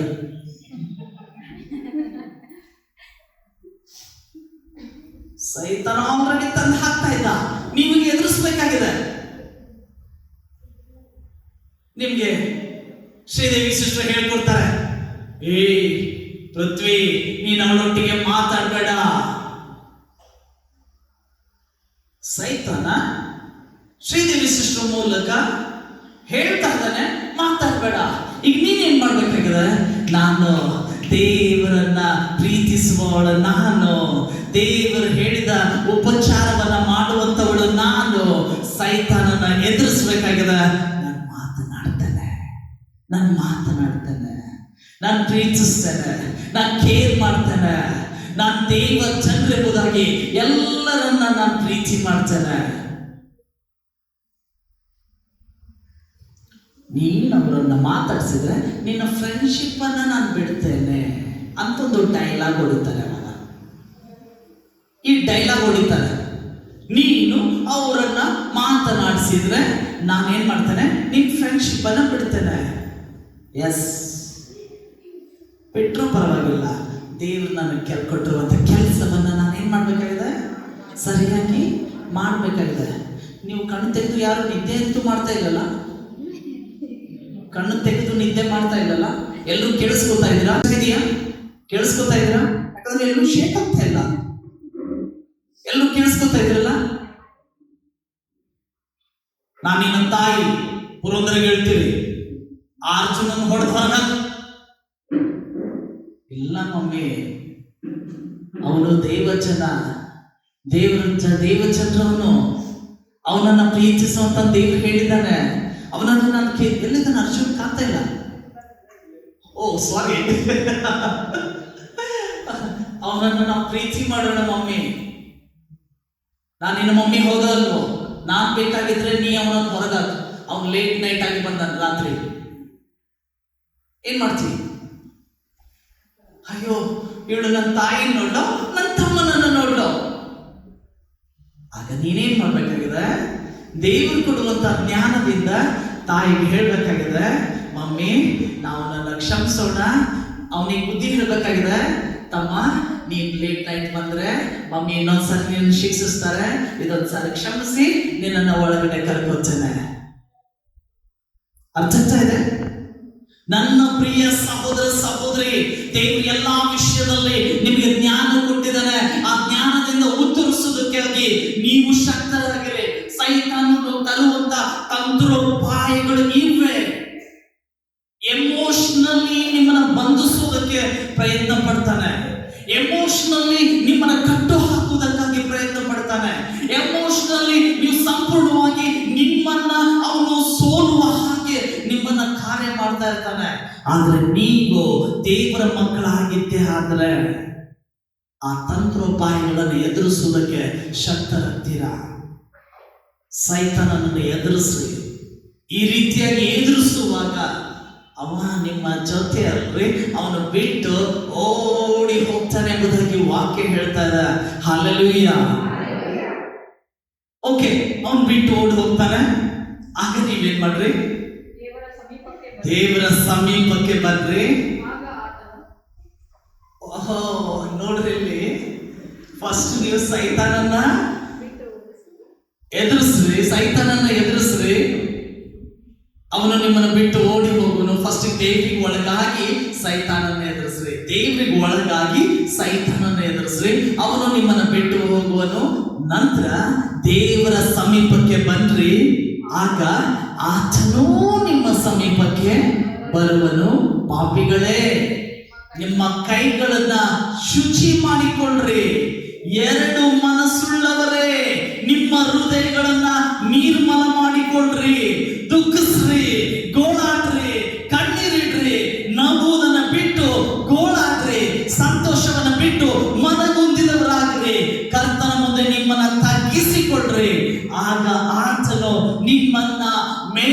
ಮೇಲಕ್ಕೆ ಮೇಲಕ್ಕೆ ಮೇಲಕ್ಕೆ ತರ್ತಾನೆ. ಹಲ್ಲೆಲೂಯಾ. ನಿಮ್ಮನ್ನು ತಗ್ಗಿಸಿಕೊಡ್ರಿ, ದೇವರು ನಿಮ್ಮನ್ನು ಮೇಲಕ್ಕೆ ತರಲಿಕ್ಕಿದ್ದಾನೆ. ನನ್ನ ಪ್ರಿಯ ದೇವಚಂದ್ರ, ಇಡೀ ಬೈಬಲ್ನಲ್ಲಿ ಸಾಕಷ್ಟು ಆಶೀರ್ವಾದದ ಮಾತುಗಳಿವೆ. ಸತ್ಯವೇದದಲ್ಲಿ ಸಾಕಷ್ಟು ಆಶೀರ್ವಾದಗಳ ಮಾತುಗಳಿವೆ. ಸಾಕಷ್ಟು ಆಶೀರ್ವಾದ ಮಾತುಗಳಿಂದ ನಿಮ್ಮನ್ನ ಸಂತೈಸುವಂಥದ್ದು ಮಾಡೋಕ್ಕೂ ನನಗೆ ಬರ್ತದೆ. ಸಾಕಷ್ಟು ಆಶೀರ್ವಾದ, ದೇವರು ನಿಮ್ಮನ್ನ ಆಶೀರ್ವದಿಸ್ತಾನೆ. ನೀವು ಒಳ್ಳೆಯವರು, ನೀವು ಬಹಳಷ್ಟು ದೇವರನ್ನ ಪ್ರೀತಿಸುವವರು, ನೀವು ಸುಂದರರು, ನೀವು ರಕ್ಷಣೆ ಹೊಂದಿದವರು. ನಿಮ್ಮನ್ನ ದೇವರು ಹಾಳು ಮಾಡ್ಲಿಕ್ಕಿದ್ದಾರೆ. ಸೈತಾನ ಹತ್ತಲು, ಸೈತಾನ ಬಿಟ್ಟು ಹೋಗ್ಲಿ, ಸೈತಾನ ಬಿಟ್ಟು. ಸಾಕಷ್ಟು ಪ್ರಾರ್ಥನೆಗಳನ್ನು ಮಾಡೋದಕ್ಕೆ ನನಗೆ ಬರ್ತದೆ. ಬಟ್ ಇಲ್ಲ, ನೀವು ಯಾರು ಅನ್ನೋದನ್ನ ಮೊದಲು ತೋರಿಸ್ಕೊಡ್ಬೇಕಾಗಿದೆ. ನೀವು ಸಾಧಾರಣ ಮನುಷ್ಯರು ನೀವಲ್ಲ, ನೀವು ಯಾರು ಅಲ್ಲ. ಇಲ್ಲ, ಅವನು ಸಾಧಾರಣ ಮನುಷ್ಯ, ಅವಳು ಸಾಧಾರಣ ಮನುಷ್ಯ, ನಾನ್ ಗ್ರೇಟ್. No way. ನಾವ್ಯಾರು ಗ್ರೇಟ್ ಅಲ್ಲ, ಕ್ರಿಸ್ತನ ಒಬ್ಬನೇ ಗ್ರೇಟ್. ನಾವೆಲ್ಲರೂ ದೇವರು ಕೊಟ್ಟಿರುವಂತ ಕೆಲಸಗಾರರು. ನಾವೆಲ್ಲರೂ ಕೆಲಸಗಾರರೇ. ನಾವೆಲ್ಲರಿಗೋಸ್ಕರ ನಮ್ಮನ್ನ ನಾವು ತಗ್ಗಿಸಿಕೊಂಡವರಾಗಿ ದೇವರು ಕೊಟ್ಟಿರುವಂತಹ ಕೆಲಸವನ್ನ ಮಾಡುವಂತ ಕೂಲಿ ಆಳುಗಳು ನಾವು. ಯಾರು ಪೇಮೆಂಟ್ ಕೊಡೋದು? ಯಾರು? ಅವನ ಯಜಮಾನ, ದೇವ್ರೆ. ಅವನು ಕೊಡುವಂತ ಪೇಮೆಂಟ್. ಎಸ್, ನನ್ನ ಪ್ರಿಯ ದೇವಚಂದ್ರ, ನಾವು ದೇವರನ್ನ ಕೇಳ್ಕೊಳ್ಳೋಣ, ದೇವರನ್ನ ಪ್ರೀತಿಸೋಣ, ದೇವ್ರಿಗೆ ಹೇಳೋಣ, ದೇವ್ರೆ ನನ್ನ ಜೀವಿತದಲ್ಲಿ ನೀನು ಕೊಟ್ಟಿರುವಂಥ ಕೆಲಸಕ್ಕೆ ತಕ್ಕ ಹಾಗೆ ಒಳ್ಳೆಯ ಆಳಾಗಿ ನಾನು ಆ ಕೆಲಸವನ್ನ ಮಾಡ್ತೇನೆ. ನನ್ನ ಜೀವಿತದಲ್ಲಿ ನೀನು ಮಹಿಮೆ ಹೊಂದು ಎಂಬುದಾಗಿ ನಾನು ಹೇಳಬೇಕಾಗಿದೆ. ದೇವರಲ್ಲಿ ಭರವಸೆ ಇಡಬೇಕಾಗಿದೆ. ಆತನೇ ನನ್ನ ಬಲ ಗುರಾಣಿಯಾಗಿದ್ದಾನೆ. ನಾವು ಭರವಸೆ ಬಿಟ್ಟ ಮೇಲೆ ನಮಗೆ ಸಹಾಯ ಆತನಿಂದಲೇ ಬರುವಂತದ್ದಾಗಿದೆ. ನಮ್ಮ ಹೃದಯ ಹರ್ಷಗೊಂಡು ಆತನಿಗೆ ಕೃತಜ್ಞತೆ ನಾವು ದೇವರನ್ನ ಆರಾಧಿಸಬೇಕಾಗಿದೆ, ಕೊಂಡಾಡಬೇಕಾಗಿದೆ. ಇದೇ ಕೆಲಸವನ್ನ ದಾವೀದನು ಮಾಡಿದ. ದಾವೀದನ ಬಂದ ಕೀರ್ತನೆ 28ನೇ ಅಧ್ಯಾಯ 7ನೇ ವಚನದಲ್ಲಿ ದಾವೀದ ಹೇಗೆ ಹೇಳ್ತಾನೆ, ನಾನು ಭರವಸೆ ಇಟ್ಟಿರುವಂತ ದೇವರು ನನಗೆ ಕೃಪೆಗಳನ್ನು ಕೊಟ್ಟ, ನಾನು ಹೊಸ ಕೀರ್ತನೆಗಳೊಡನೆ ಆತನನ್ನ ಸ್ತುತಿಸ್ತೇನೆ ಎಂಬುದಾಗಿ. ದೇವರು ಕೊಟ್ಟಿರುವಂತ ಕೆಲಸವನ್ನ ನಾವು ಮಾಡುವಾಗ ನಮಗೆ ಜೀವಿತದಲ್ಲಿ ಹೊಸ ಆನಂದ, ಉಲ್ಲಾಸ ಬರುವಂತದ್ದಾಗಿದೆ. ನಾವೆಲ್ಲರೂ ಎದ್ದು ನಿಂತುಕೊಳ್ಳೋಣ, ನಾವೆಲ್ಲರೂ ಎದ್ದು ನಿಂತುಕೊಳ್ಳೋಣ, ನಮ್ಮನ್ನ ದೇವರ ಹಸ್ತಕ್ಕೆ ಒಪ್ಪಿಸಿಕೊಡೋಣ. ದೇವ್ರೆ, ನನ್ನನ್ನು ನಾನು ಇಂದು ನಿನಗೆ ಒಪ್ಪಿಸಿಕೊಡ್ತೇನೆ. ನನಗೆ ಒಂದು ಕೆಲಸವನ್ನ ನೀ ಕೊಟ್ಟಿದ್ದೀ, ಆ ಕೆಲಸವನ್ನ ನಾನು ಸರಿಯಾಗಿ ಮಾಡುವಂತೆ ನನಗೆ ಸ್ವಾಮಿ ಕರ್ತನೆ ನಿನ್ನ ಕೈಗೆ ಒಪ್ಪಿಸಿಕೊಡ್ತೇನೆ. ಮಿಕಾಯೇಲನಿಗೆ ಕರ್ತನೆ ಅಪ್ಪ ನೀನ್ ಕೆಲಸವನ್ನ ಕೊಟ್ಟಿ, ಮೋಶೆಯ ಶವವನ್ನ ಕಾಯುವಂತ ಕೆಲಸವನ್ನ ಮಿಕಾಯೇಲ ದೂತನಿಗೆ ನೀ ಕೊಟ್ಟಂತೆ ಇಂದು ದೇವ ಜನರನ್ನ ಉಪಚರಿಸುವಂತ ಕೆಲಸವನ್ನ ನೀನು ನನಗೆ ಕೊಟ್ಟಿ ಎಂಬುದಾಗಿ ನಾವು ಬಾಯಿಂದ ಉಚ್ಚರಿಸೋಣ. ನನ್ನ ಪ್ರಿಯ ದೇವಚಂದ್ರ, ಯಾರ್ಯಾರಿಗೆ ಆ ಕೆಲಸವನ್ನ ದೇವರು ನನಗೆ ಕೊಟ್ಟಿದ್ದಾನೆ ಎಂಬುದಾಗಿ ನೀವು ಅಂದುಕೊಳ್ಳುತ್ತೀರೋ, ದೇವ ಜನರನ್ನ ಉಪಚರಿಸುವಂತ ಕೆಲಸ ದೇವರು ನನಗೆ ಕೊಟ್ಟಿದ್ದಾನೆ ಎಂಬುದಾಗಿ ನಿಮ್ಮನ್ನ ನೀವು ದೇವರ ಹಸ್ತದ ಕೆಳಗಡೆ ದೇವರಿಗೆ ಒಳಗಾಗಿ ಸೈತಾನನನ್ನ ಎದುರಿಸುವುದಕ್ಕೆ ಶಕ್ತರಾಗ್ತಾ ಇದ್ದೀರೋ, ದೇವರು ನಿಮ್ಗೆ ಕೆಲಸ ಕೊಟ್ಟಿದ್ದಾನೆ. ನೀನು ದೇವ ಜನರನ್ನ ಉಪಚರಿಸು. ದೇವ್ರೆ, ನಾನು ಆ ಉಪಚರಿಸುವಂತ ಕೆಲಸವನ್ನ ನಾನು ಮಾಡ್ತೇನೆ. ಗಾಯಗೊಂಡಿರುವವರ ಗಾಯಗಳನ್ನ ಕಟ್ಟುವ ಕೆಲಸವನ್ನ ನಾನು ಮಾಡ್ತೇನೆ. ಪಾಪಿಗಳನ್ನ ಪ್ರೀತಿಸುವ ಕೆಲಸವನ್ನ ನೀನು ಮಾಡಿ ಅಪ್ಪ, ಅವರು ಆ ಪಾಪದ ಗಾಯಗಳಿಂದ ನರಳಾಡುವಂತ ಸ್ವರವನ್ನ ಕೇಳಿ ನಿನ್ನ ರಕ್ತವನ್ನ ಅವರ ಮೇಲೆ ಹೊಯ್ದವನಾಗಿ ಸುರಿದವನಾಗಿ ಆ ಗಾಯಗಳನ್ನ ಕಟ್ಟಿ ನೀನು ಉಪಚರಿಸಿದ್ದಕ್ಕಾಗಿ ನನ್ನ ಬಳಿಗೆ ಕೊಟ್ಟಿದ್ದೀ ಕರ್ತನೆ. ನನಗಾಗಿ ಅವರನ್ನ ಸ್ವಾಮಿನಿ ಕರೆತಂದಿದ್ದೀವಿ. ಅವ್ರು ನಾನಿನ ಮೇಲೆ ಉಪಚರಿಸ್ತೇನೆ. ಅವರಿಗೆ ಕರುಣೆಯನ್ನ ನಾನು ತೋರಿಸ್ತೇನೆ, ಅವರಿಗೆ ಪ್ರೀತಿಯನ್ನ ನಾನು ತೋರಿಸ್ತೇನೆ, ಅವರಿಗೆ ಸಂತೋಷ, ನಿನ್ನ ಸಂತೋಷ ಪರಿಪೂರ್ಣವಾಗಿರುವಂತ ಸಂತೋಷವನ್ನ ಅವರಿಗೆ ನಾನು ತೋರಿಸ್ತೇನೆ. ಪ್ರಿಯ ಸಹೋದರ ಸಹೋದರಿ, ನಿಮ್ಮ ಬಾಯಿಗಳನ್ನು ತೆರೆದವರಾಗಿ ನಿಮ್ಮ ಕೈಗಳನ್ನು ಎತ್ತಿ ದೇವರಲ್ಲಿ ಹೇಳ್ರಿ, ದೇವ್ರೆ ಆ ಕೆಲಸಗಾರಳು ನಾನಾಗ್ತೇನೆ ಎಂಬುದಾಗಿ. ನಾನು ಆ ಕೆಲಸಗಾರಳು ನಾನಾಗ್ತೇನೆ. ಸೈತಾನನು ತಂದು ಹಾಕುವಂತ ಎಲ್ಲ ಕುತಂತ್ರಗಳನ್ನು ಎದುರಿಸಿ ನಿಲ್ಲುವುದಕ್ಕಾಗಿ ನಾನು ಶಕ್ತನು ನಾನು ಆಗ್ತೇನೆ ಎಂಬುದಾಗಿ. ನಾನೆಲ್ಲರನ್ನ ಉಪಚರಿಸ್ತೇನೆ, ಎಲ್ಲರನ್ನ ನಾನು ಪ್ರೀತಿಸ್ತೇನೆ. ದೇವ ಜನರನ್ನ ಕರ್ತನೆ ಕೇರ್ ಮಾಡುವಂತ ಕೆಲಸವನ್ನ ನೀನು ನನಗೆ ಕೊಟ್ಟು ಆ ಕೆಲಸವನ್ನ ಸರಿಯಾಗಿ ನಾನು ಕರ್ತನೆ ಮಾಡಿ ನೀನು ಕೊಡುವಂತ ಎಲ್ಲ ಕರ್ತನೆ ಕೃಪೆಗಳನ್ನ ನಾನು ಸ್ವಾಮಿ ಎದುರು ನೋಡ್ತೇನೆ ಎಂಬುದಾಗಿ ನಾವು ಹೇಳೋಣ. ನನ್ನ ಪ್ರಿಯ ಸಹೋದರ ಸಹೋದರಿ, ನಿನ್ನ ಅಂತರಾಳದಿಂದ ನಿನ್ನ ಹೃದಯ ಅತ್ತ ಇತ್ತ ಚಂಚಲವಾಗಿ ಹೋರಾಡುತ್ತಾ ಇರುವಾಗ ದೇವರು ನಿನಗೆ ಹೃದಯವನ್ನು ಕಾಯುವುದಕ್ಕಾಗಿ ನಿನಗೆ ದೇವರು ಕೊಟ್ಟಿದ್ದಾನೆ. ಬಹು ಜಾಗರೂಕತೆಯಿಂದ ಅದನ್ನು ಕಾಪಾಡಿಕೋ. ಜೀವದ ಬುಕ್ಕಿಗಳು ಅದರಿಂದ ಹೊರಡುವು ಎಂಬುದಾಗಿ ದೇವರು ಹೇಳ್ತಾ ಇದ್ದಾನೆ. Thank you Jesus. ದೇವರೇ, ನೀನು ನನ್ನನ್ನು ಪ್ರೀತಿಸಿದಿ, ನನ್ನನ್ನು ಕರುಣಿಸಿದಿ, ನನ್ನ ಜೀವಿತದಲ್ಲಿ ಕೃಪೆಗಳನ್ನು ಕೊಟ್ಟಿದಿ. Thank you Jesus. Hallelujah, hallelujah, hallelujah. ಯಾಕೆ ದೇವರೇ ನೀನು ನನ್ನನ್ನು ಇಷ್ಟೊಂದು ಪ್ರೀತಿಸ್ತಾ ಇದೆ ಎಂಬುದಾಗಿ ನಾನು ಕೇಳ್ತಾ ಇದ್ದೇನೆ. ನೀನು ನನ್ನ ಕೈಯ ಒಂದು ಸೃಷ್ಟಿಯಾಗಿದೆ ಎಂಬುದಾಗಿ ದೇವರು ಹೇಳ್ತಾ ಇದ್ದಾನೆ. ನೀನು ನನ್ನ ಕೈಯ ಸೃಷ್ಟಿಯಾಗಿದೆ ಎಂಬುದಾಗಿ ದೇವರು ಹೇಳ್ತಾ ಇದ್ದಾನೆ. ಪ್ರಿಯ ದೇವಚಂದ್ರ, ನಾವು ದೇವರಲ್ಲಿ ಹೇಳೋಣ, ದೇವ್ರೆ ನಾನು ಪ್ರೀತಿಸ್ತಾ ಇದ್ದೆ, ದೇವ್ರೆ ನನ್ನ ನೀನು ಕರುಣಿಸ್ತಾ ಇದ್ದಿ. Thank you Jesus.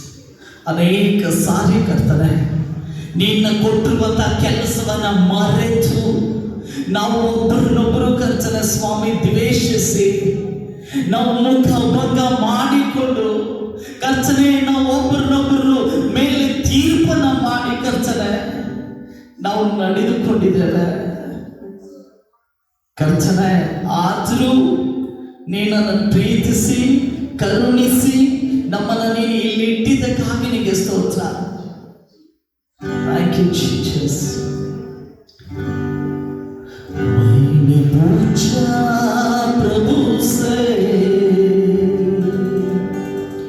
तू क्यों करता मुझसे इतना प्यार. मैंने पूछा प्रभु से तू क्यों करता मुझसे इतना प्यार.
उसने कहा पूरे दिल से, क्योंकि तू है मेरे हाथों की रचना। उसने कहा पूरे दिल से, क्योंकि तू है मेरे हाथों की रचना। ದೇವ್ರೇ, ನಿನ್ನ ಕೈ ಕೆಲಸವು ನಾವು ಮಾಡಿದ್ದೇವೆ. ದೇವ್ರೆ, ಯಾಕೆ ನೀನು ಇಷ್ಟೊಂದು ನನ್ನನ್ನು ಪ್ರೀತಿಸ್ತಾ ಇದ್ದಿ ಎಂಬುದಾಗಿ ನಾನು ನಿನ್ನನ್ನು ಕೇಳಿದ್ರೆ ದೇವ್ರೆ, ನೀನು ಹೇಳ್ತಾ ಇದ್ದೆ, ಯಾಕೆಂದ್ರೆ ನೀನು ನನ್ನ ಸೃಷ್ಟಿಯಾಗಿದೆ, ನನ್ನ ಕೈಯಿಂದ ನಿನ್ನನ್ನು ನಾನು ಉಂಟು ಮಾಡಿದ್ದೇನೆ ಎಂಬುದಾಗಿ ಹೇಳಿದೆ. ದೇವ್ರೆ, ನನ್ನನ್ನು ನೀನು ಉಂಟು ಮಾಡಿದ ಹಾಗೆ ನನ್ನ ಸಹೋದರ ಸಹೋದರಿಯರನ್ನು ನೀನು ನಿನ್ನ ಕೈಯಿಂದಲೇ ಉಂಟು ಮಾಡಿದೆ. ಅವರನ್ನ ಕಾಯುವುದಕ್ಕಾಗಿ, ಅವರನ್ನ ಪಾಪದಿಂದ ರಕ್ಷಿಸುವುದಕ್ಕಾಗಿ, ಅವರು ಬಿದ್ದು ಹೋಗದಂತೆ ಕರ್ತನೆ ಅವರನ್ನ ಉಪಚರಿಸುವುದಕ್ಕಾಗಿ ನೀನು ನಮಗೆ ನೀನು ಹೇಳಿದೆ.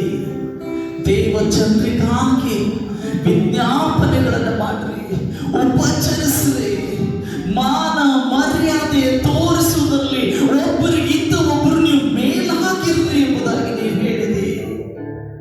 ಸಂತೈಸಿರಿ ಎಂಬುದಾಗಿ ನೀವು ಹೇಳಿದೆ. ಆ ಕೆಲಸವನ್ನ ಕರ್ತನೆ ಇಂದು ನಮ್ಮ ಕೆಲಸ ಏನು ಎಂಬುದಾಗಿ ನೀನು ತೋರಿಸಿಕೊಂಡಿದೆ. ಆ ಕೆಲಸವನ್ನು ನಾವು ಮಾಡಲಿಕ್ಕೆ ನಾವಿಂದು ಸಿದ್ಧರಾಗ್ತೇವೆ. ಆ ಕೆಲಸ ಮಾಡುವುದಕ್ಕಾಗಿ ನಮ್ಮನ್ನ ನಾವು ಕರ್ತನೆ ನಿನಗೆ ಕರ್ತನೆ ಒಪ್ಪಿಸಿಕೊಡ್ತೇವೆ. ಸೈತಾನನು ಕರ್ತನೆ ನಮಗೆ ಶೋಧನೆ ತರುವಾಗ ನಿನ್ನಲ್ಲಿ ಇಟ್ಟುಕೊಂಡು ಅದನ್ನು ಜಯಿಸುವಂತೆ ನಮಗೆ ಬಲ ಕೊಡು. ಆಗ ಮಾತ್ರ ಸೈತಾನನು ನಮ್ಮನ್ನು ಬಿಟ್ಟು ಓಡಿ ಹೋಗುವನು. ದೇವರೇ, ಇನ್ನು ಬರುವಂತಹ ದಿನಮಾನಗಳಲ್ಲಿ ನನ್ನ ರಾಜ್ಯಕ್ಕಾಗಿ ನೀತಿಗಾಗಿ ಇನ್ನೂ ತವಕ ಪಡುವಂತೆ ಅಪ್ಪ ನಾವೆಲ್ಲರನ್ನ ಪ್ರೀತಿಸಿ ನಿನ್ನನ್ನು ಕೊಂಡಾಡುವಂತೆ ನಮ್ಮ ನೀನು ಉಪಯೋಗಿಸ್ಕೋ. ಇಲ್ಲಿ ಬಾಗಿಸುವಂತ ಪ್ರತಿಯೊಬ್ಬೊಬ್ಬರನ್ನು ನೀನು ಆಶೀರ್ವದಿಸು. ಇವರ ಕೊರತೆಗಳನ್ನು ನೀಗಿಸು, ಇವರ ಚಿಂತೆಗಳನ್ನು ನೀಗಿಸು, ಇವರ ಎಲ್ಲಾ ಸಮಸ್ಯೆಗಳನ್ನು ಯೇಸುವಿನ ನಾಮದಲ್ಲಿ ನೀನು ತೆಗೆದು ಹಾಕು.